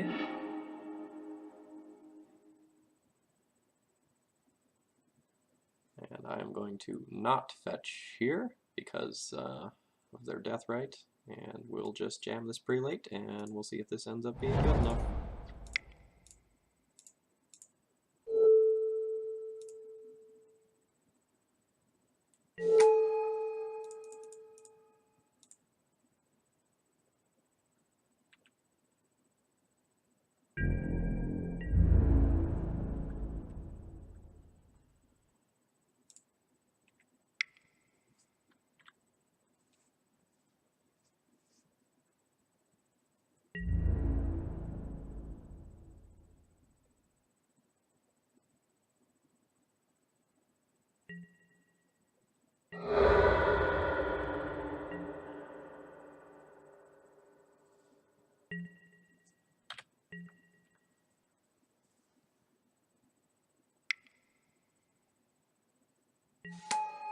Sort of unfortunate part is that the Jetay isn't actually going to make any connections right now, since they have the Wirewood block bounce engine going.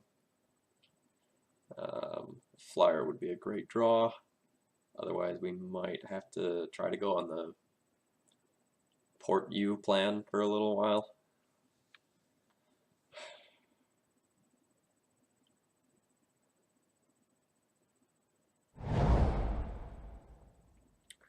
Alternatively, we could try to get 2 creatures with 2 pieces of equipment going, or play this Canonist. Again, I'm going to try to avoid fetching for as long as possible.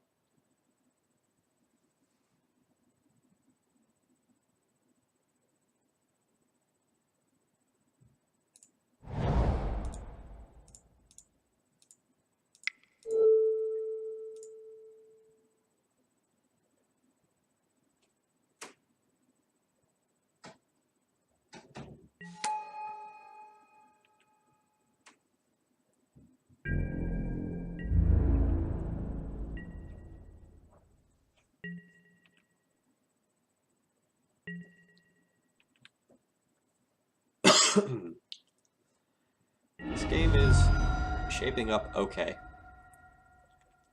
We're still just something like an abrupt decay away from being in really bad shape.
Okay. That's a good draw.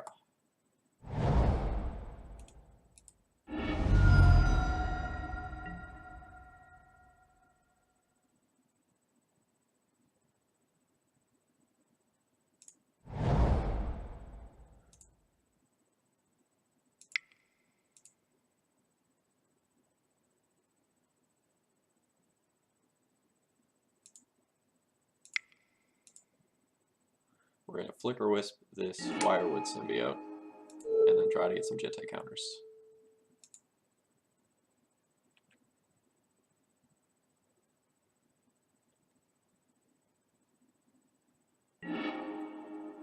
Alright, our opponent might have an Abrupt Decay. I am just going to throw this on the one body that we don't actually care about right now, the Stoneforge Mystic.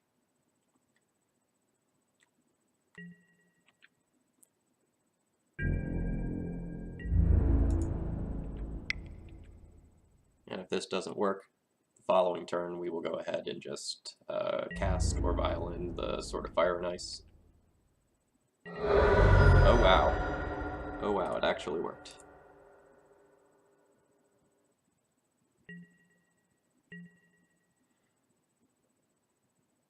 So I'm going to use one of these right now to get rid of the Elvish Visionary. I don't want that thing being bounced one more time for an extra card.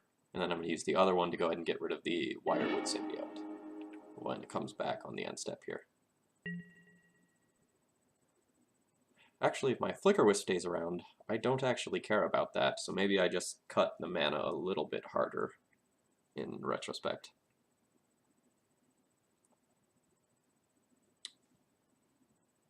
Yeah.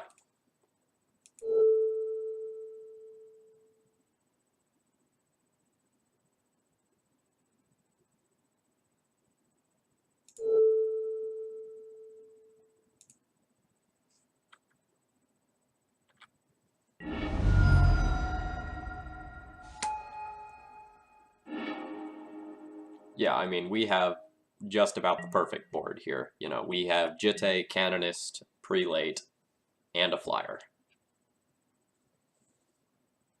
Plus another backup piece of equipment as well.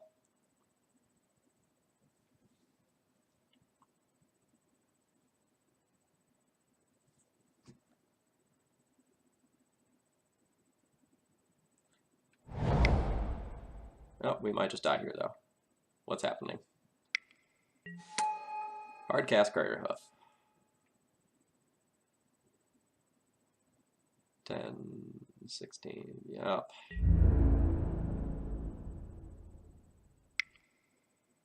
So it's 10, 16, 22.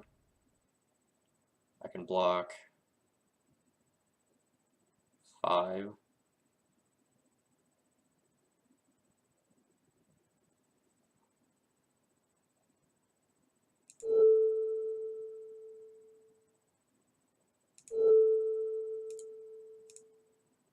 Okay, so if I block like this, so there's 22 coming in, this is 18 damage. This puts me to 1. He can return an elf, untap, Deathrite. He can't bleed me right now. So this is fine.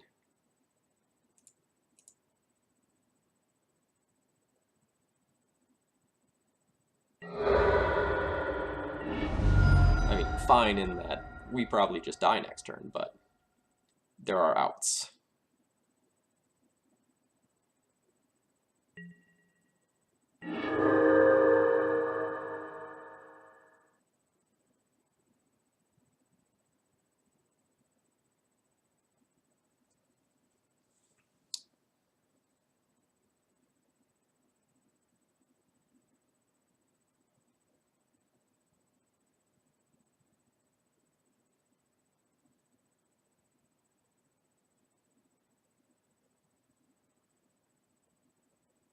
By attacking with the Stoneforge having Jitte, it is going to get blocked by the Crater Hoof and die. If I put in the Sword of Fire and Ice, put it on Flicker Wisp, attack with both, I can kill 1, 2, 3 creatures with that, hope to draw Swords to Plowshares, and still die.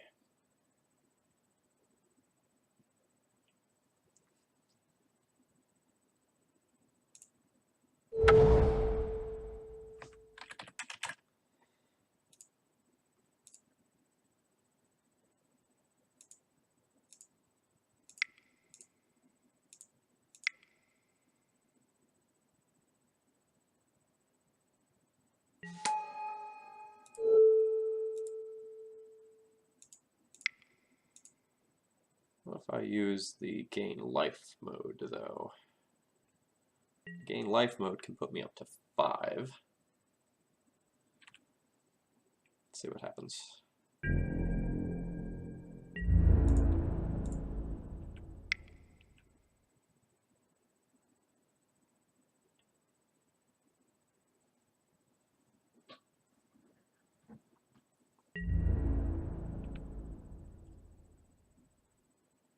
Well, my Stoneforge did not get eaten.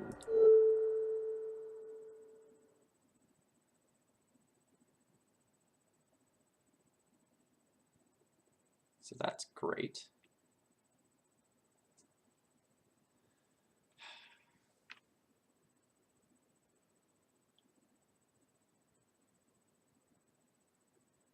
Am I supposed to shoot the Deathrite, hope he doesn't bounce it? Because I have to shoot this Wirewood.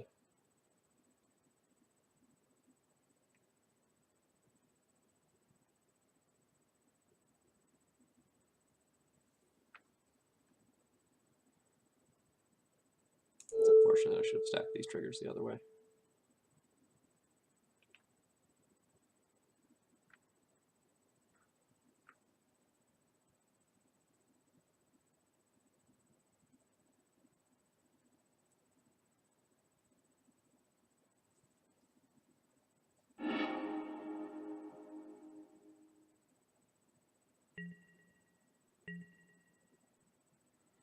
We drew a Wasteland, and that is not going to be good enough.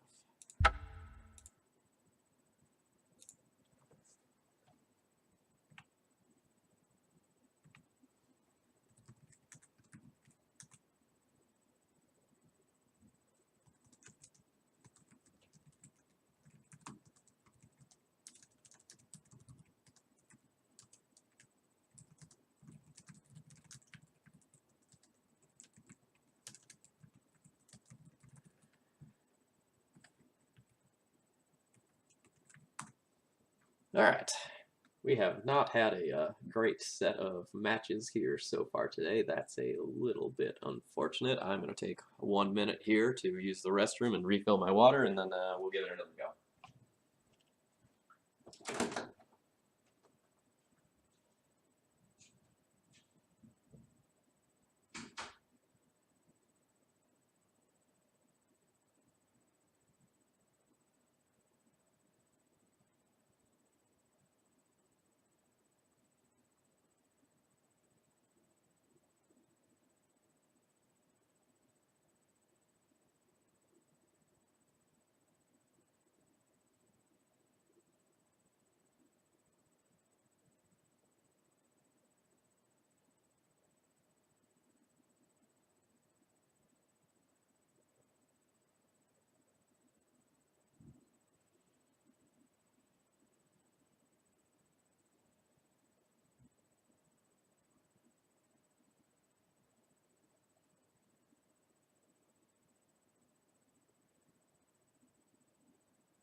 Alright, sorry about the delay there.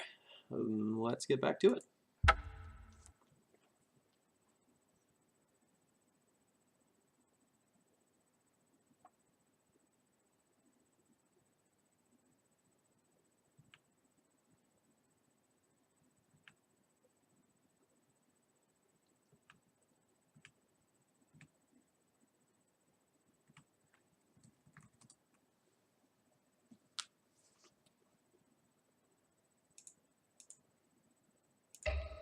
So while we're waiting, this is the deck that we're playing. It is Red, White, Death, and Taxes, splashing for Magus of the Moon and Pia and Kieran Nalar, primarily. There's also a cute, quirky little Rest in Peace in the main deck here. Otherwise, the list is relatively stock and sort of things that you would expect. And we've been paired.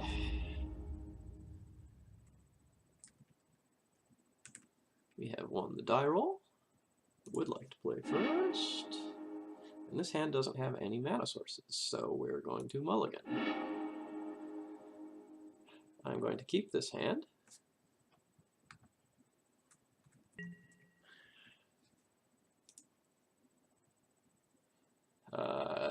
I think this is an Elves player as well, which is very unfortunate for me. So I'm going to put this Swords to Plowshares on top.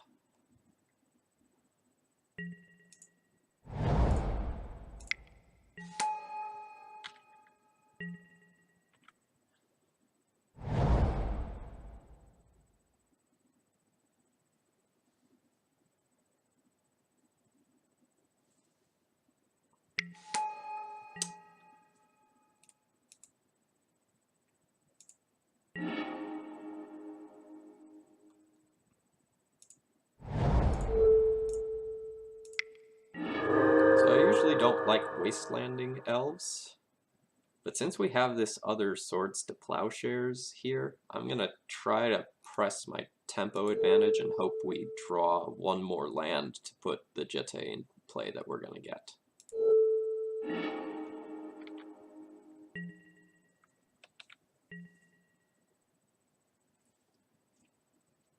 A lot of times Elves decks keep one land hands, like we see here, and we are super rewarded for our efforts. I could put in this Thalia, but that's really not going to matter and would in fact hinder me, so we will go ahead and be waiting on that for a turn. Oh, payoff is huge here. We get to put this Stoneforge Mystic into play and get our Jetée.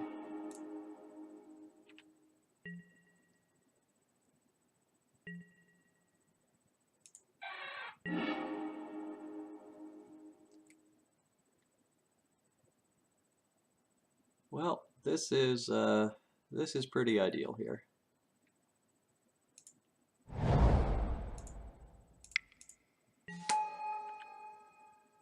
And our opponent has just conceded.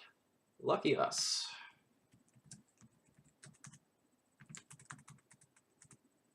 Okay, max.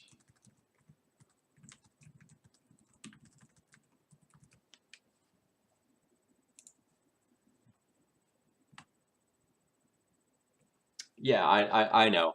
So, like, second land, we did it. That's all we had to do. Thank you.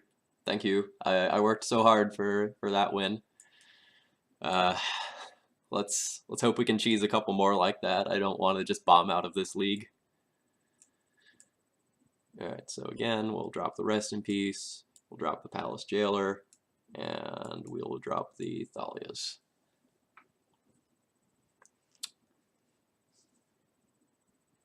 I could consider getting rid of this Batterskull for another piece of early interaction or a Cataclysm, and either one of those would be fine. This deck doesn't have quite as many flyers as the mono white version does, so sometimes I'm a little hesitant to cut my Batterskull because it's still some endgame bulk. And it is a very real possibility that you will just get aggroed out. But I rarely want to fetch it, and I don't really want to draw it.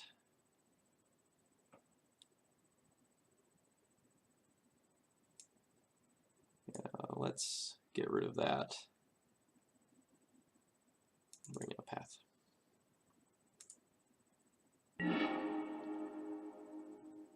No, there really aren't a lot of Elves deck. This is very uncommon.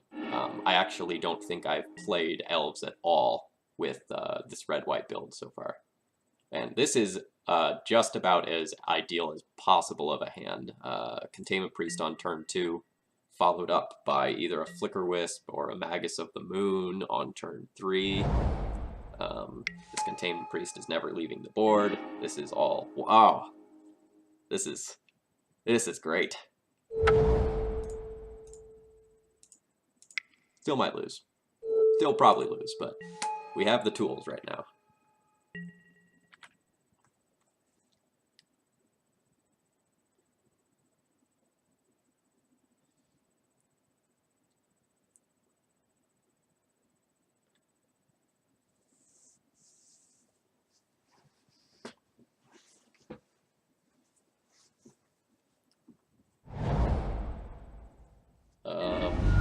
think elves is something like 3 to 4% of the metagame. I'm not exactly sure, but probably somewhere in that range.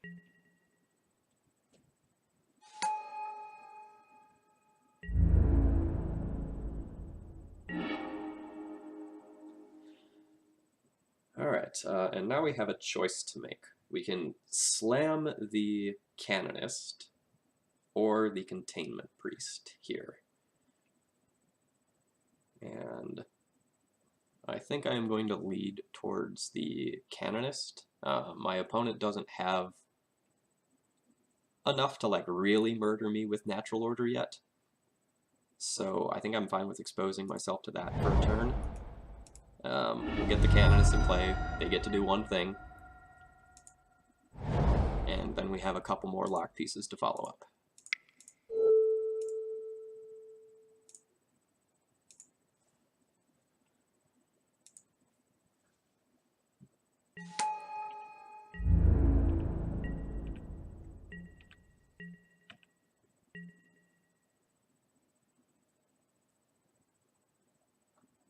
If my opponent Green Sun Zenith for Wirewood Symbiote last turn, that's probably a pretty good sign that they are looking to grind me out with Elvish Visionary, which I'm going to guess that they'll play this turn, rather than just outright kill me.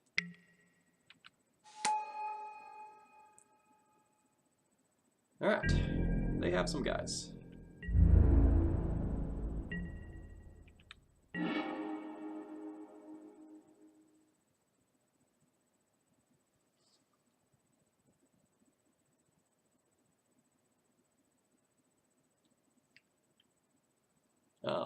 At this point, I'm going to go ahead and play safe and just pass the turn. We'll flash in the Containment Priest in response to them doing anything that matters. And we can follow it up with Stoneforge and Port the following turn, or Stoneforge and just cast Jete. And we also just have hard casting Flicker Wisp as an option as well. We're not going to attack. We don't want to have them double block so that we need to use Mother of Runes. We want to hold back Mother of Runes defensively.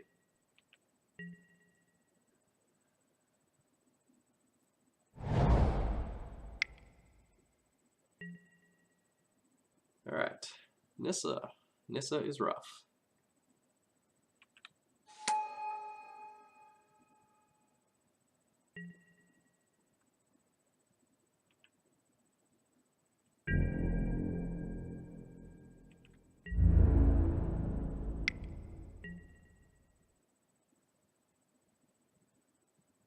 Since our opponent has already played a spell this turn, we can safely Mom and Protect.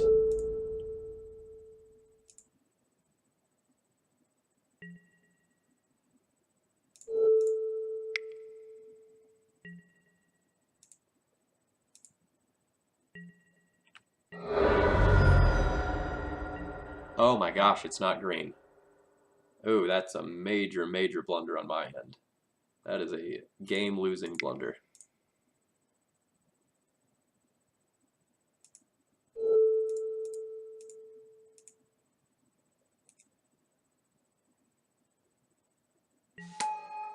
Thought that made it green as well. I thought it became a 5/5 green elemental token with haste.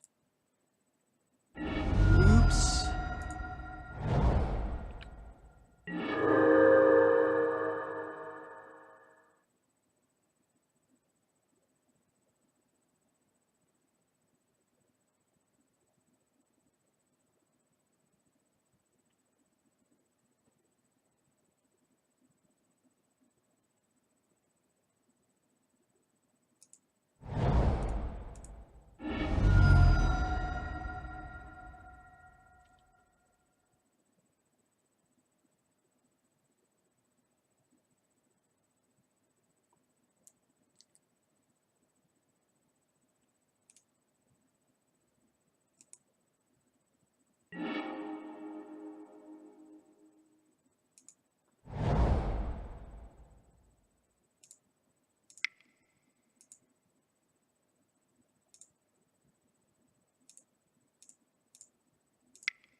one of these.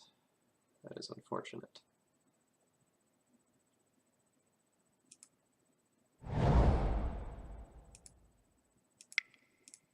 So we will choose Stoneforge Mystic. We'll go and get the Jitte and try to get ourselves out of this.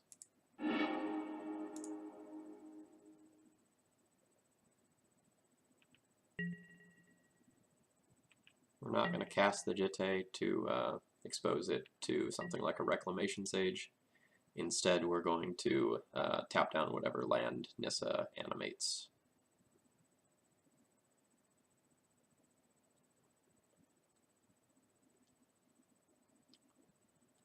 Unless my opponent has Drew and Abrupt Decay this turn, I don't think they have them. Otherwise, one of these things on my board would absolutely be dead.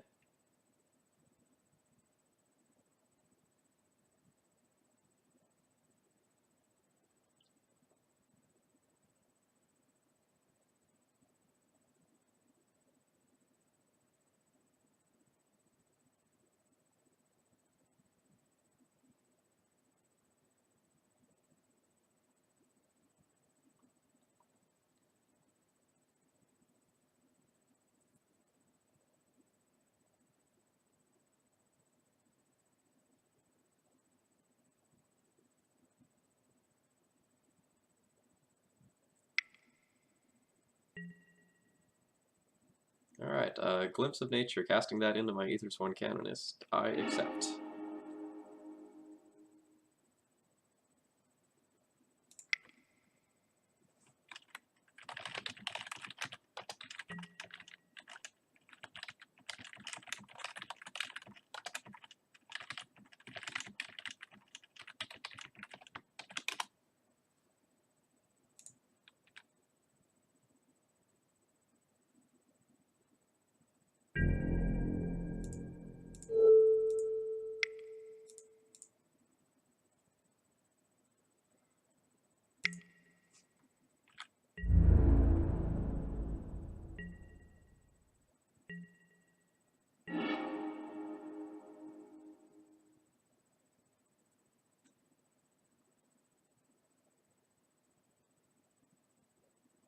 Well, that is an interesting draw. Sanctum Prelate is really, really good here. I don't know if I can afford to take a turn not attacking with the Jitte, though. My life total is 12.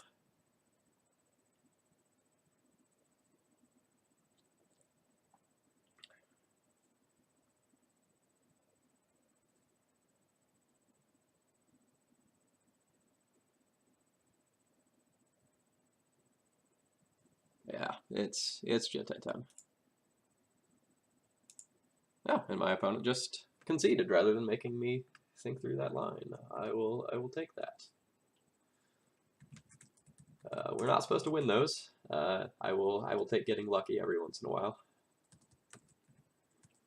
So again, we had Jitte, we had Canonist, we had the hate that we needed, and even though we throw away that mom, it worked out.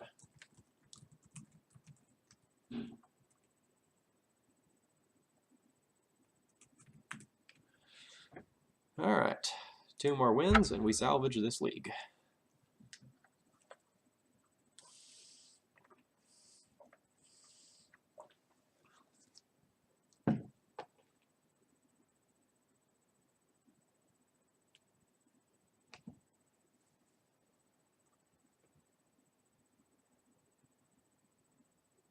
Yeah, absolutely. The Jitte goes on Flicker Wisp, and then Flicker Wisp attacks Nissa, bringing Nissa down to the point where she can't minus, and then I can either do nothing with the counters, or eat a Dryad Arbor, leave 1 counter, or kill a Deathrite Shaman.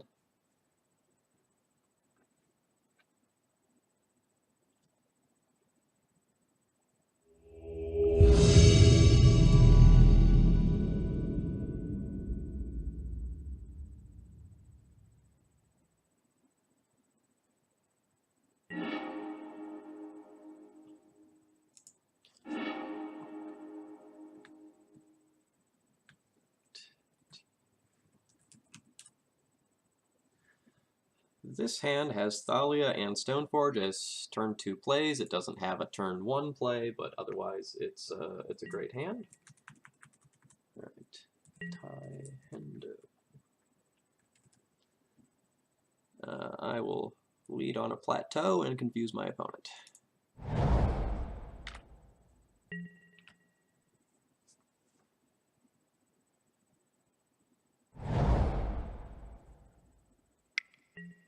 Alright, so we are probably playing against Burn, although potentially Blue-Red Delver as well. Probably Burn, which is not great for us on this particular hand.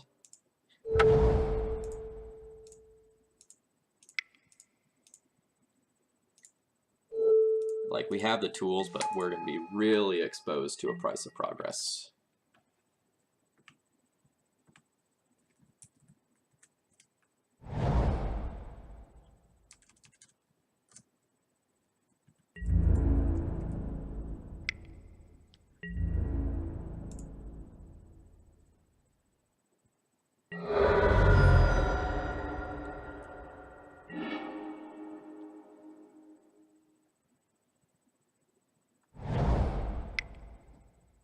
Just an Eidolon? What's happening? It's an Eidolon. Okay.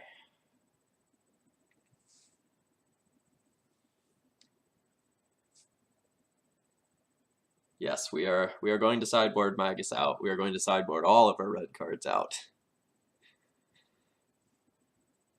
We can just remove this Eidolon here, or we can cast the Stoneforge. If we cast the Eidolon, if we just get rid of the Eidolon here and attack in, that minimizes the amount of damage that it does to us.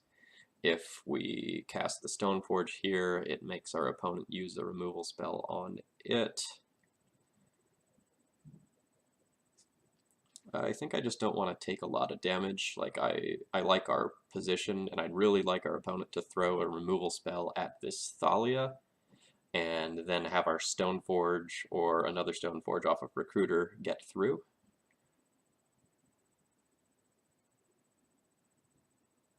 So we're just going to get rid of the item. It's not the most mana efficient play, unfortunately.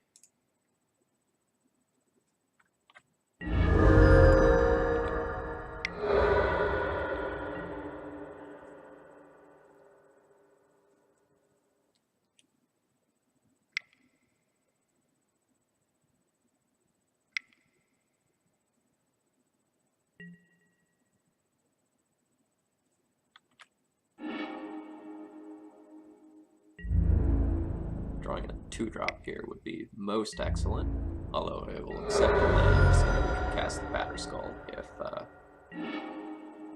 Alright. This is why we have a Rest in Peace log. Every time that I draw a Rest in Peace in Game 1, I say how it did.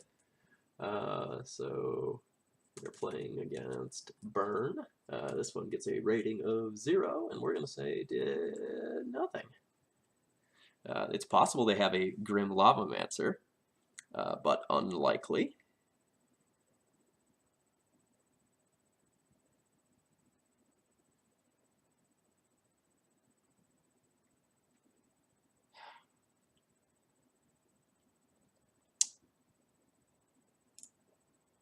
I'm going to think to myself for a minute about whether or not I want to actually cast, or excuse me, play this plateau.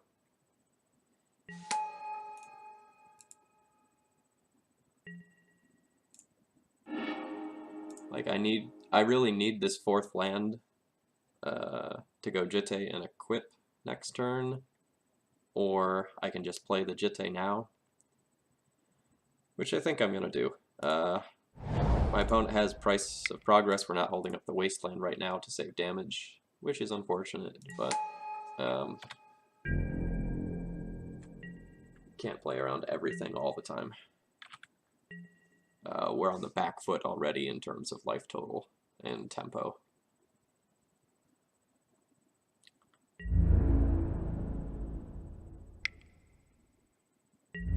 But every spell we can get them to point at our creatures instead of us is very good at this point. Alright, there's the Price of Progress. I didn't play around.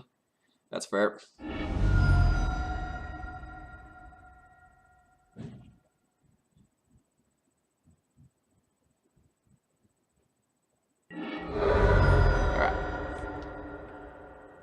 accept. The red-white version is noticeably very, very much worse against burn.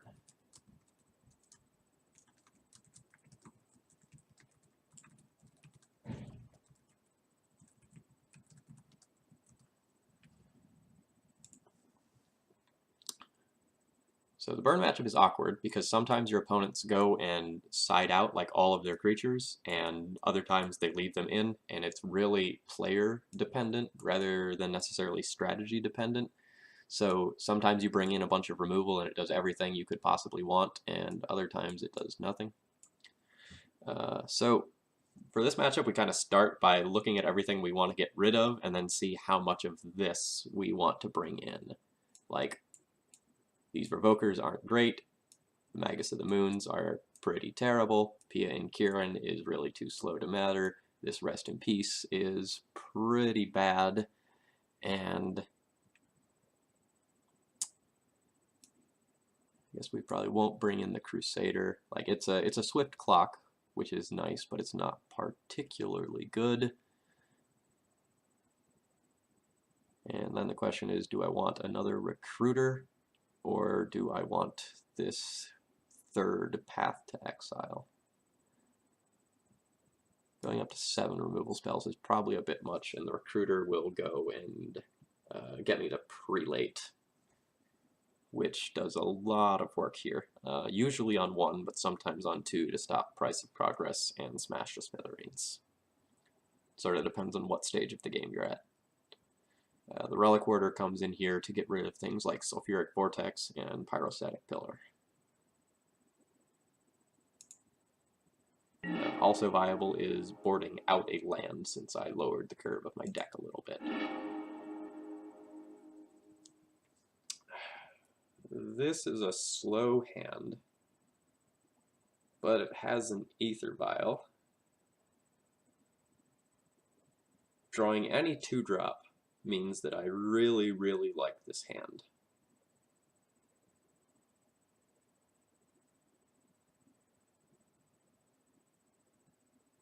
But I probably need to mulligan this, nonetheless.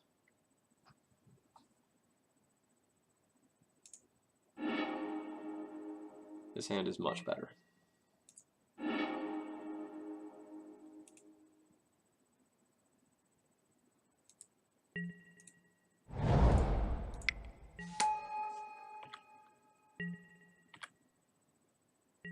No, Jailer's actually kind of good, because it is a 4-drop, so if your opponent has an Eidolon, it's a removal spell that you can use through that. As weird as that sounds.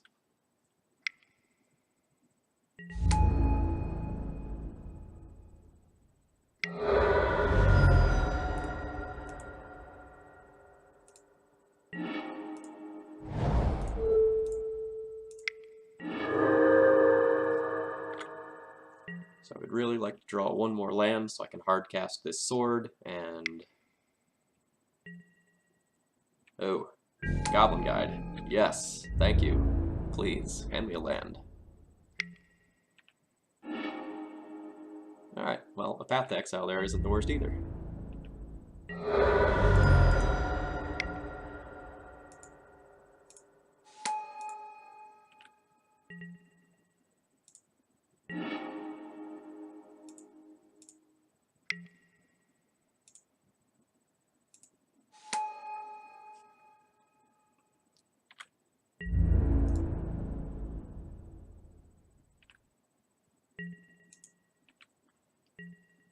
If they miss on a land drop, I might not path this Goblin Guide yet.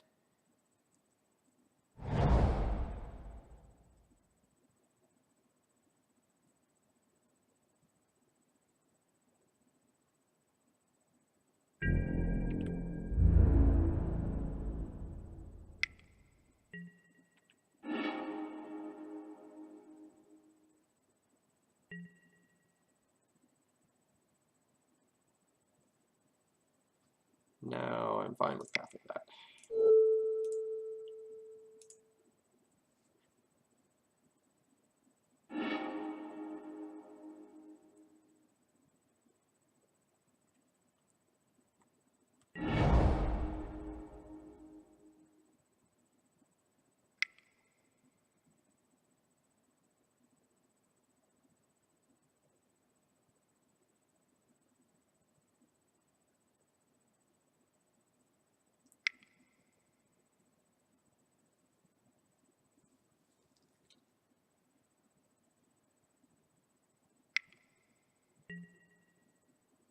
Alright, Grim Lavamancer is good, but that might be too late for them.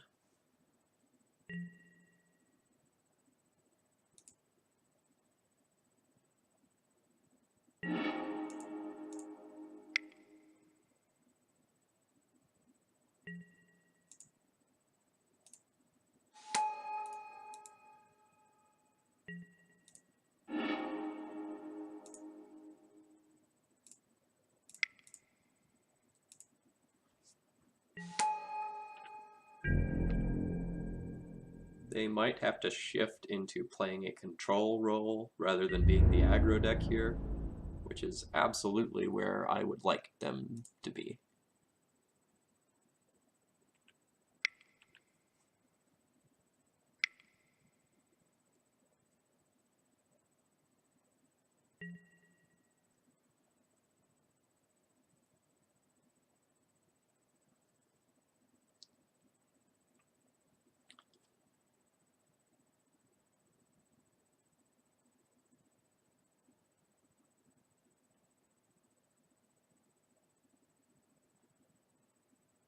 So if I protect this, then he can point a removal spell at my mom and use Grim Lavamancer to take out Stoneforge.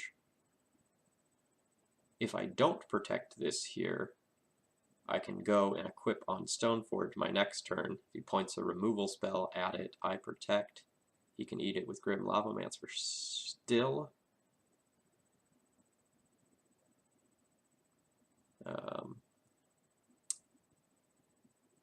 Not the best position to be in.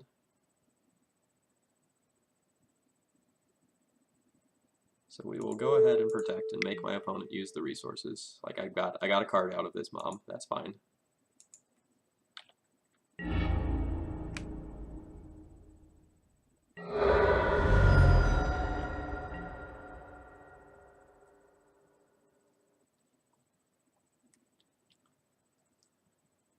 My opponent spends 2 to 3 turns getting my board under control. I have a lot of time to go and top deck out a lot of cards that matter.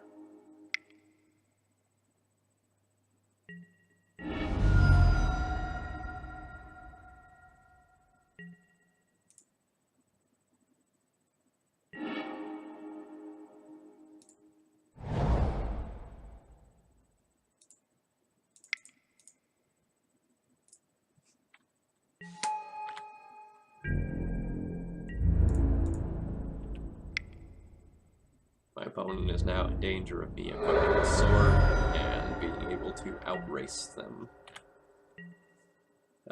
A sword connection will also get the Grim Lavamancer off the table.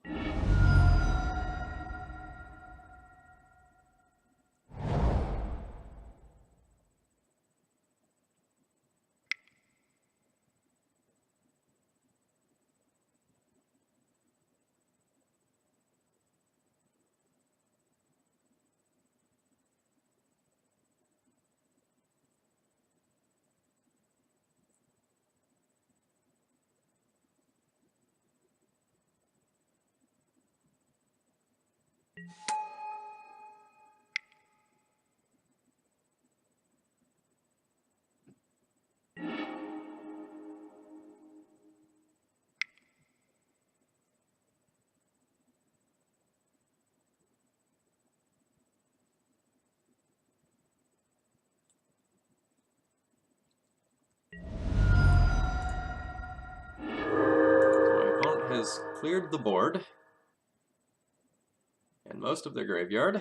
They have enough for one more Grim Lavamancer activation now, but I've really been put on the back foot here, so I really need to not break on this draw step.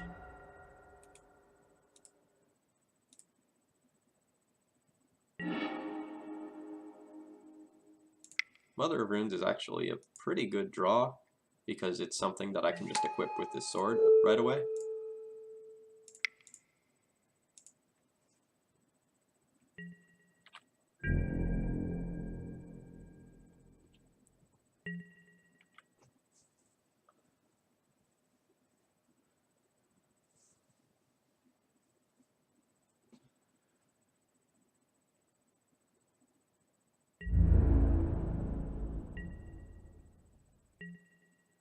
Alright, we may have turned the corner and stabilized now. It's hard to say.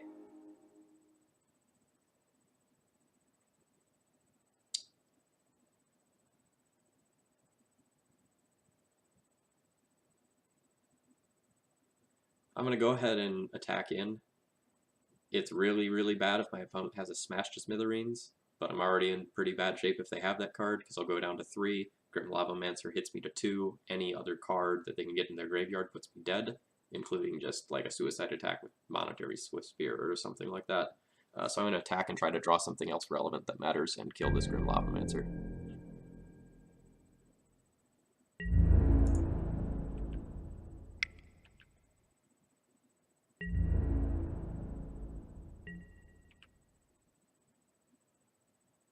Did not have Smash to Smithereens. I am rewarded. I'll go down to 6 here with this Grim Lavamancer activation, so I am dead to any 2 cards that matter, or to 1 card if it's good, plus this Monastery Swift Spear attack. But a Flicker Wisp is a pretty great draw. That will blank the Monastery Swift Spear activation or a removal spell. I'm going to go ahead and play out this Caracas because the Wasteland will protect me from Price of Progress.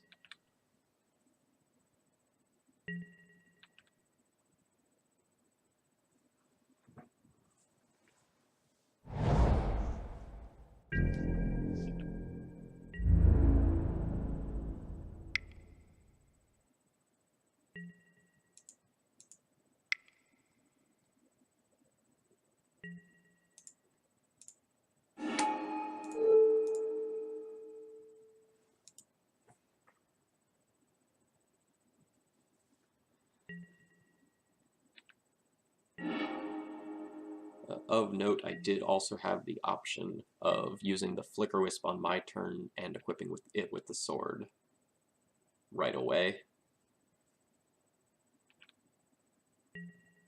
But waiting means that I can do that with Mom backup.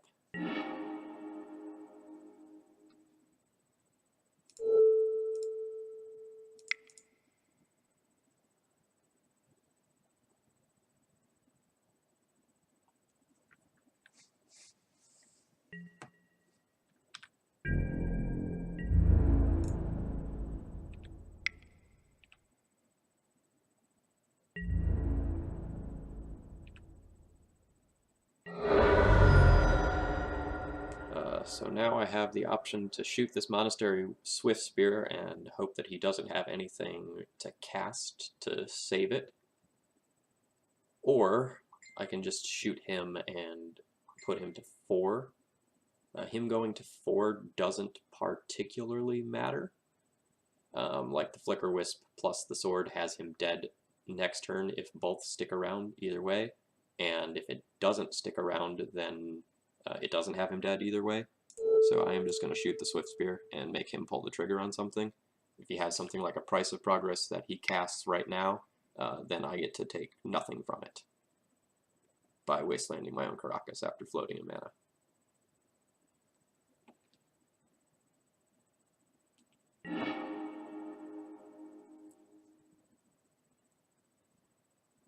Alright, not much I can do about a Fire Blast pointed at my face. That's fine, Monastery Swift Spear, you live to fight another day.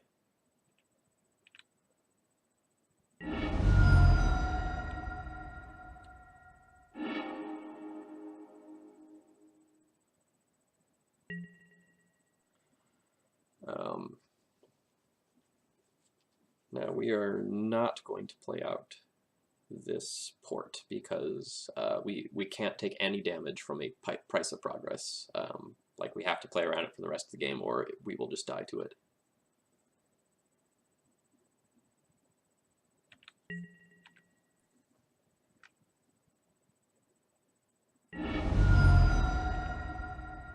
So that's like for a similar reason why we aren't just equipping the Mom with the sword here.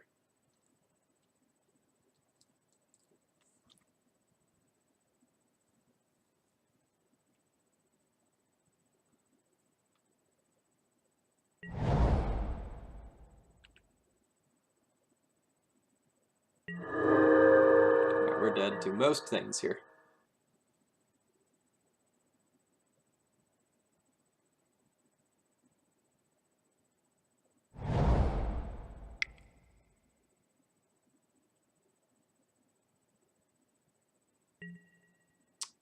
Well, 2 damage to each creature and each player, and can't be countered. That'll do.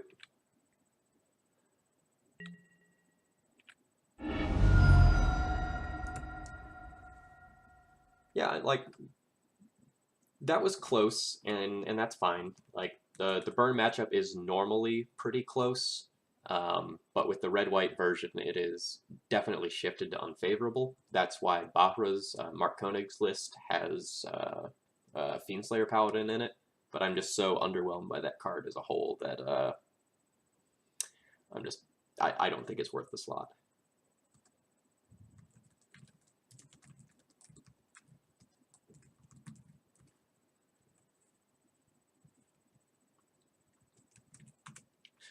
So we have gone negative with this league. That's okay. I've had a ton of 4-0 and 4-1 and 5-0 finishes. No, Fiendslayer in the sideboard.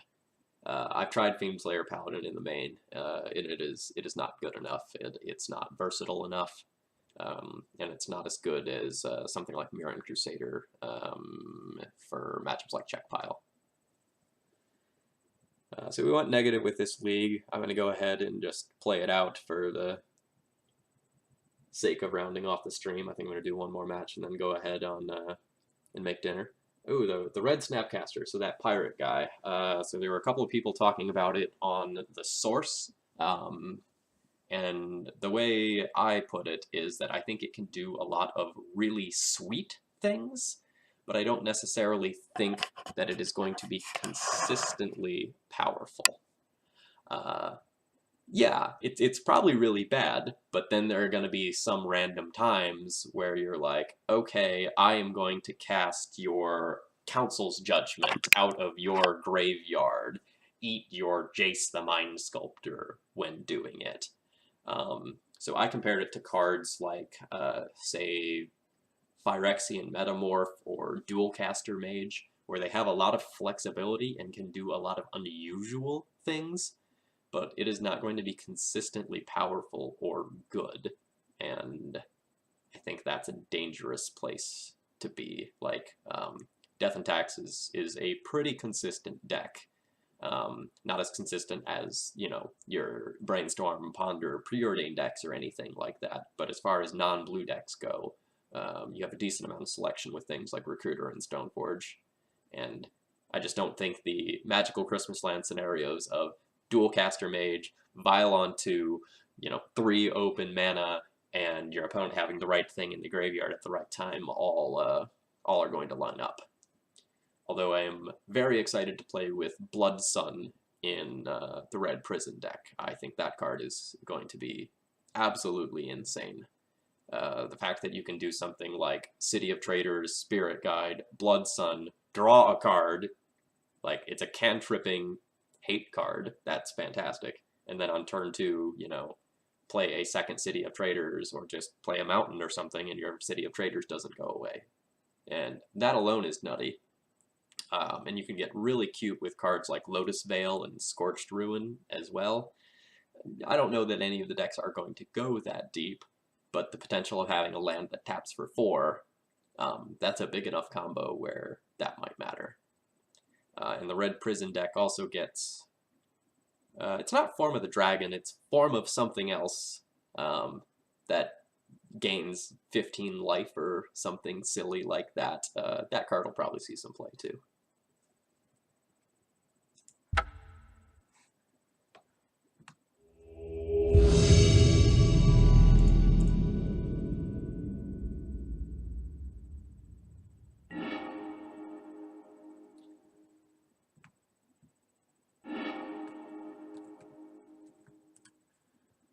This is a generically pretty good hand, so I will be keeping this. Our opponent was last seen playing Delver a few months ago, so they could be on pretty much anything.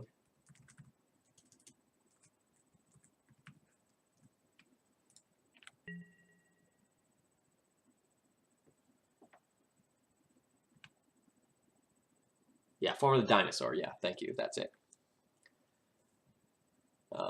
I've written an article or two on the Red Prison deck previously, and I very, very much like that deck. I don't necessarily think it's tier 1 due to consistency problems, but I do think it is generically a very good deck and often amazing against the top of the metagame.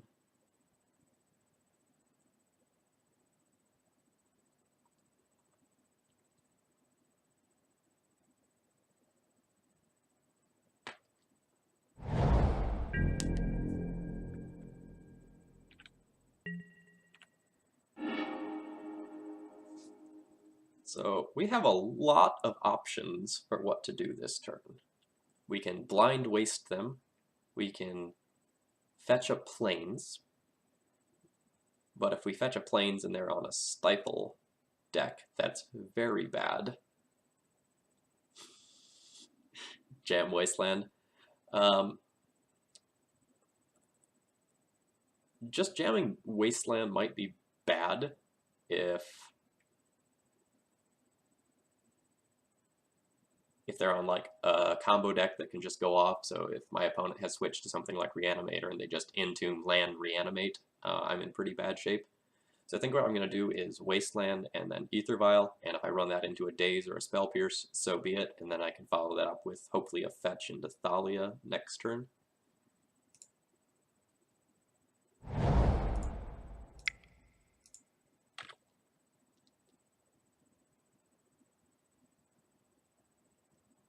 Like if my opponent is going to be a Delver deck, like I suspect they are, and they passed on turn 1 without playing a Cantrip or a Delver, they had to keep this hand for some reason, and so my suspicion is going to be that that reason is Stifle.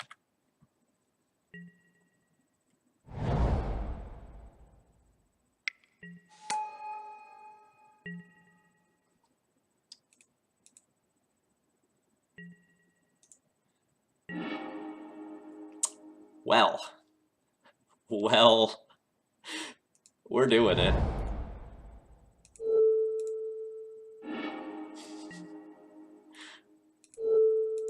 I love Magic. Double Wasteland plan is the best plan. Okay, so our opponent has just absolutely snap conceded to us. So now we have a question to ask. What do we think my opponent is on? In July, they were on a Bug Delver deck. But they have a bunch of other finishes with a whole bunch of different decks, about half of which are Delver and half of which are Control. So there's a pretty good chance we are going to board wrong for this matchup.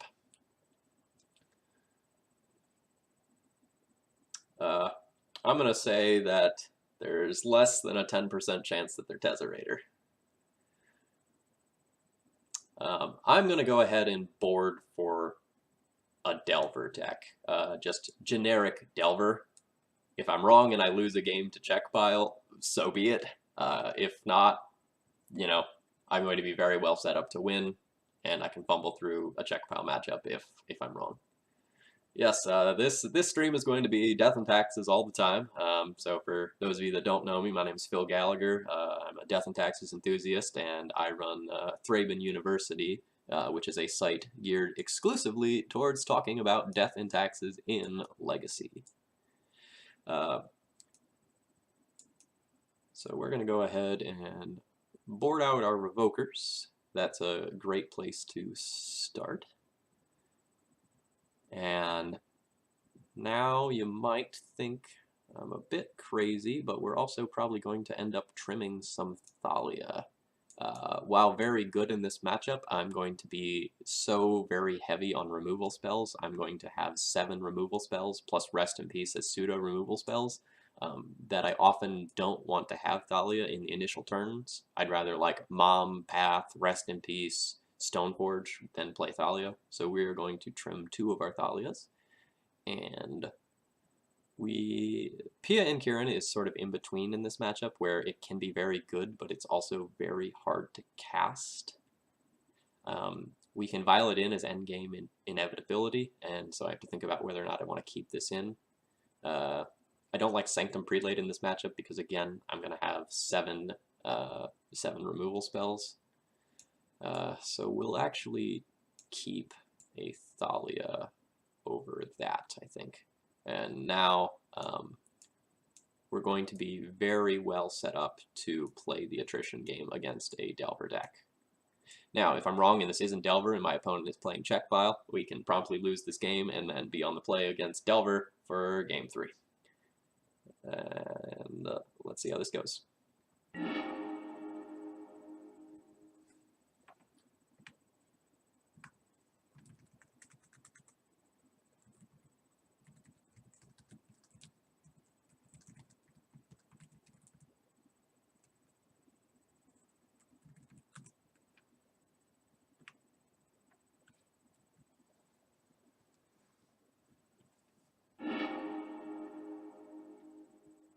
So this hand is great. This is going to be a keep.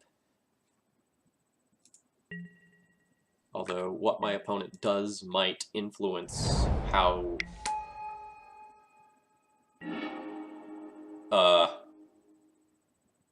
What?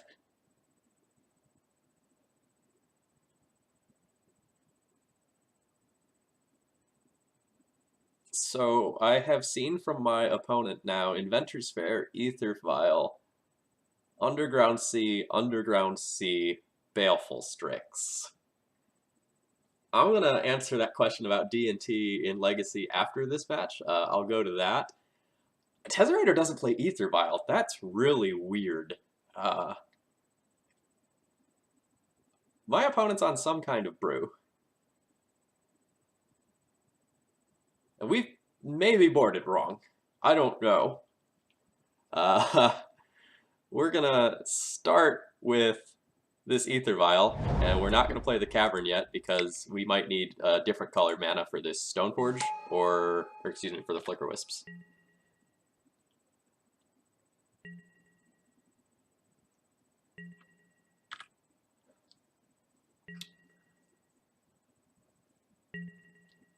Okay.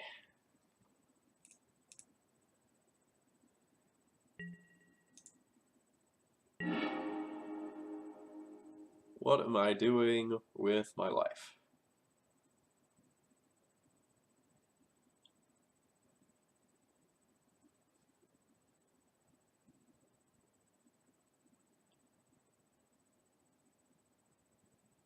I don't think this Rest in Peace is going to do anything anymore.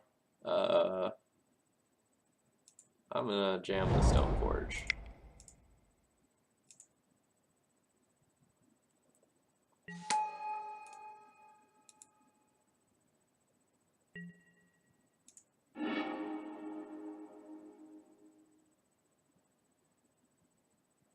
And I'm going to get the Batterskull because I'm going to have the Mother of Runes to push through blockers, I think. Although this sword will be really good if the... I mean, all these pieces of equipment are probably pretty good. I've got to assume they're a creature deck based on this Ether Vial, but I'm really confused why it's there. Yeah, I think I'm going to get the Sword of Fire and Ice. Like, they showed us Underground Sea last game, so presumably their stuff's in that colors. Maybe a lot of their creatures are blue. That'll get through. And any one of these pieces of equipment is probably good enough, especially since I'm going to Violin this Mom.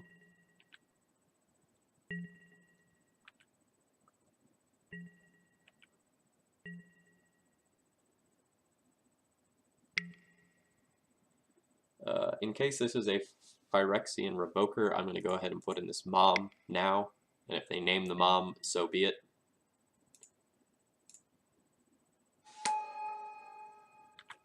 I don't really know what to play around. Like, I just don't have that answer. Their lands are snow covered. What? Okay, so we are confirmed playing against some sort of artifact brew. I'm guessing that this is some sort of, like, Convoke, Cheap Creature, Wormcoil, Grand Architect shenanigans, but I don't actually know.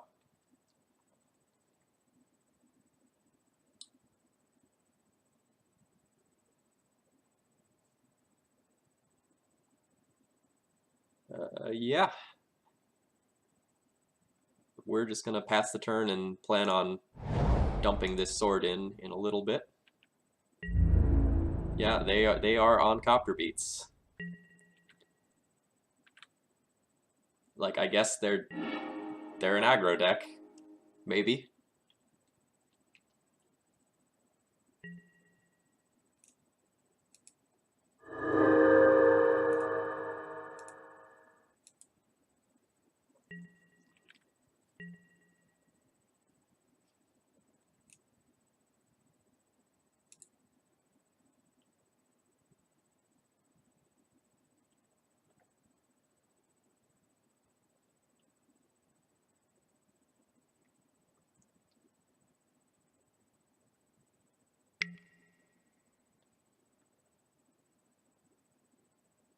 Yeah, you can come this way. That's fine.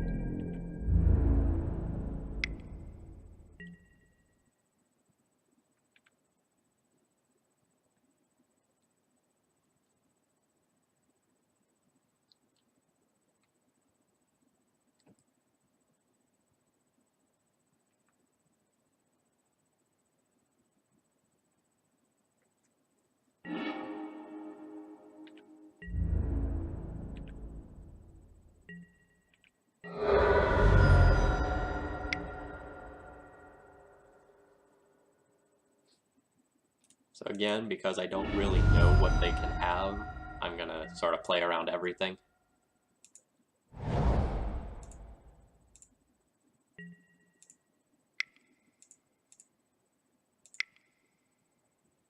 We'll put this piece of equipment in now. And we'll see what they have.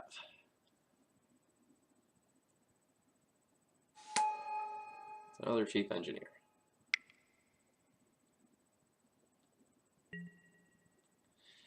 Ooh, that's bad.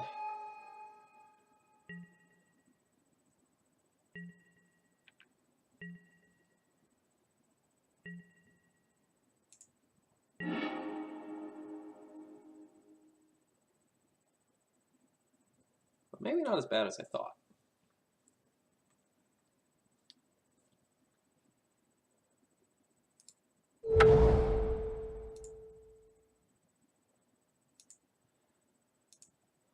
So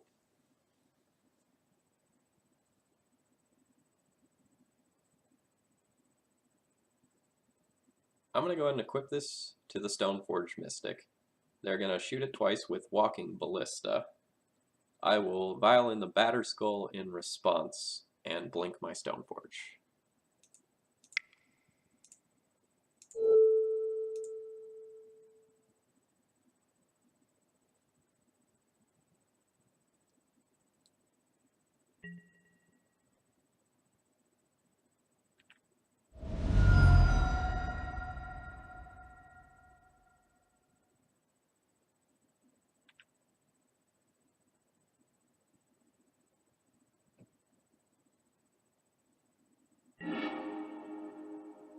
No, I don't just want to wisp on Ballista. Like, I can get a sword hit in that way, but the sword hit doesn't actually matter that much.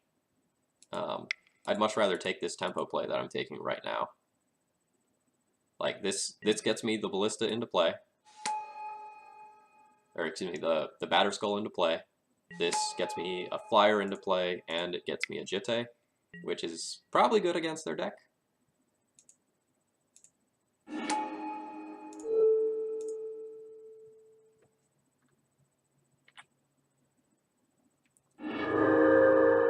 Like, they don't have a lot of cards left, so like, if we get to play the attrition game, we're winning here, even though we have this probably dead resting piece in our hand.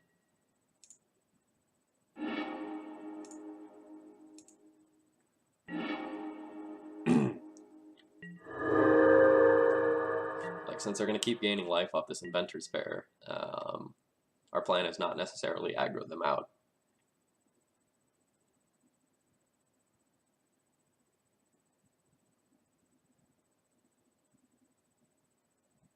Sort of unfortunate that these chief engineers have 3 toughness. Can't kill them with a single Sword of Fire and Ice trigger or a Jitte activation.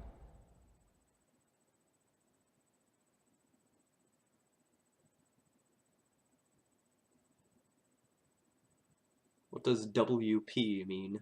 Not familiar with that.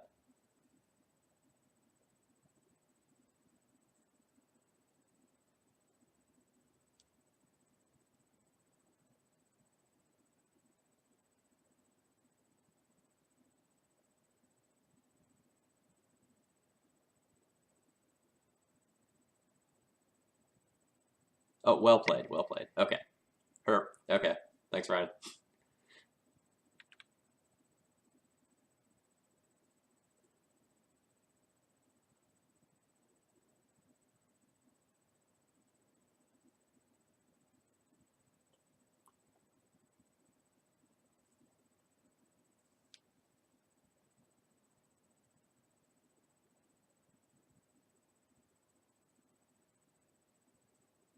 So thinking about this a little more, if I have some time where I have extra mana, I will cast this Rest in Peace because our opponent's deck might have Academy Ruins in it. I don't know. Um, that's something that I just thought of. And I am going to go ahead and trade for this Copter. I don't want them to continuously be looting towards more Walking Ballistas. That card is a problem.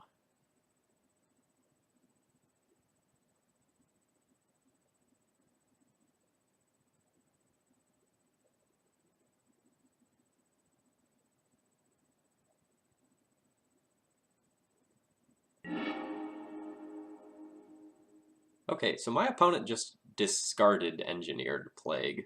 That's probably a bad sign for me. Either that or they feel so pressed by the current situation with all this equipment that they feel like it's too slow since it would only eat one of my creatures.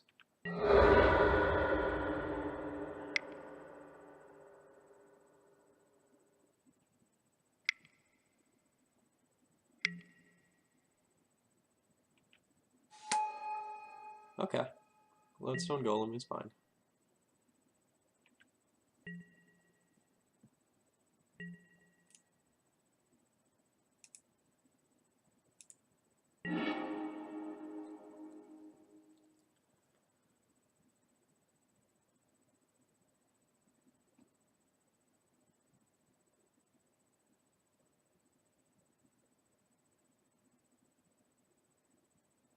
I think I'm just going to plan on making a giant idiot here, and if something goes wrong, adjusting the plan from there. Because this can't be double blocked since it has protection. I Flicker Wisp back up for anything that goes wrong here.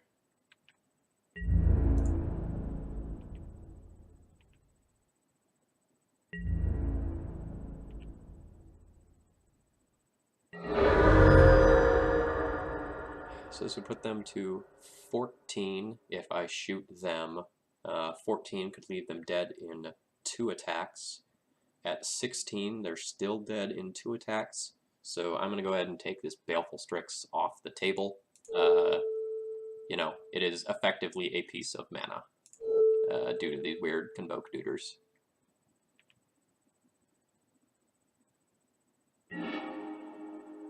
Alright, this Path to Exile is solid.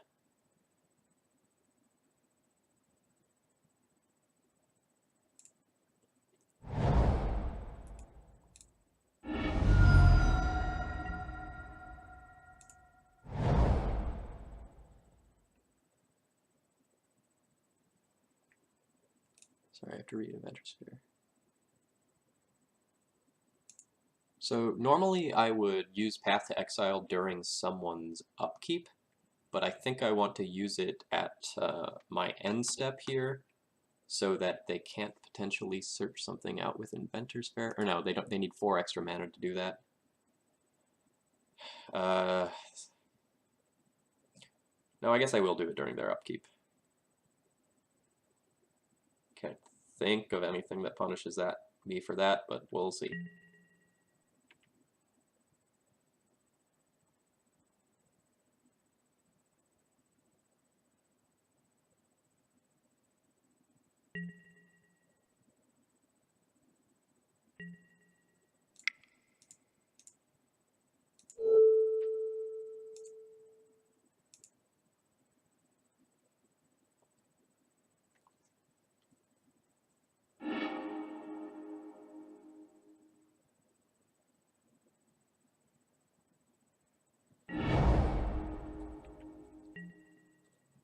Alright, so if we end up going to a game 3 for some reason, we now know that my opponent has at least 2 basic lands, but we finished this one out. I don't really even know what to call that archetype for my notes. I guess blue-black Vile. That's a weird one.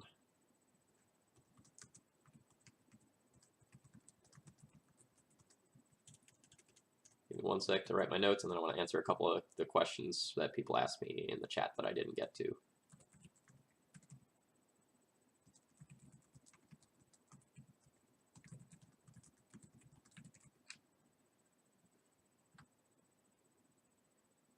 Blue Steel, is that actually their name? Because if it's not their name, it's a good name.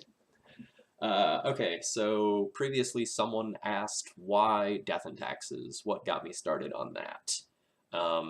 So the very first Legacy deck that I played in Sanctioned Magic was actually Death and Taxes. I had built Dredge before that and had been messing around with it and sort of casually learning the format. Ooh, there's a link to that deck. I'm going to have to check that out. Thank you very much for that. So sort of from early on, I've been playing Death and Taxes, but I'm not playing that because of like budgetary reasons or because I'm limited in any way. My collection is such that I have most of the sort of top tier and second tier Legacy decks available to me.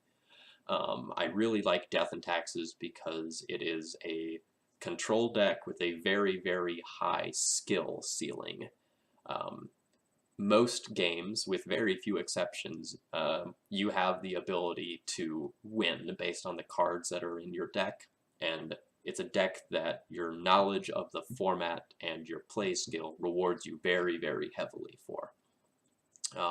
There are other decks that are, very, very objectively powerful, like, say, Sneak and Show, but have a lower skill ceiling, whereas Death and Taxes is a deck that will let you, keep increasing your win percentage over the years as you learn the deck better and better and better, and you know what cards you need to play when, how to sequence your 2-drops, and things of that nature. That's sort of what really appeals to it about me. You also get to sort of stop your opponent from doing whatever they want to do, which as a control player at heart, I am absolutely all about that. And you get to do it on multiple fronts: mana denial, invalidation of cards with things like Phyrexian Revoker, and just unbeatable idiots like Mirran Crusaders for some decks. So again, to just kind of pull up the deck list one last time, here's what I played today. We did a 2-3 finish in this league, which is, not what we want to do, but not necessarily the worst thing in the world. Overall, I'm probably sitting at about a 68% win percentage with this deck. Let me go ahead and recalculate with those couple of losses built in here.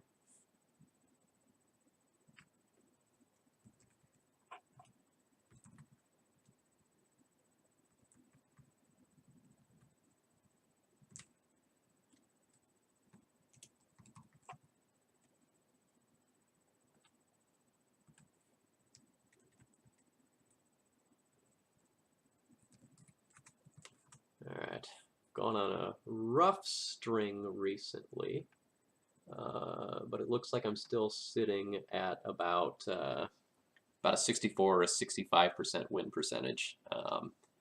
That's because I bombed out of 2 leagues in a row, but before that I was sitting at 69 or 70%. So once I get some more games in, I should be able to bring that back up a little bit.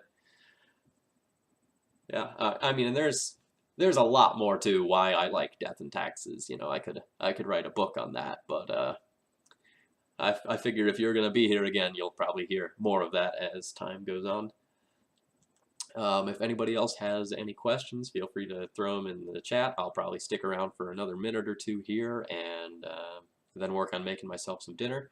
Now that the stream is up and running, I will probably stream about half of the time I'm playing, or maybe even more. And I'm looking for this to be a somewhat regular thing. Favorite card in Death and Taxes? Well, without a doubt, The best card in the deck is Ether Vial. Just unquestionably, that is the best card.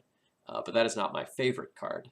My favorite card that is usually in the deck is Sword of War and Peace. I adore that card. It's won me so many games. I'm not currently playing it in the red-white build. I would consider cutting this Sanctum Prelate for that card. Oops, and I think I just took a Cataclysm out of my deck.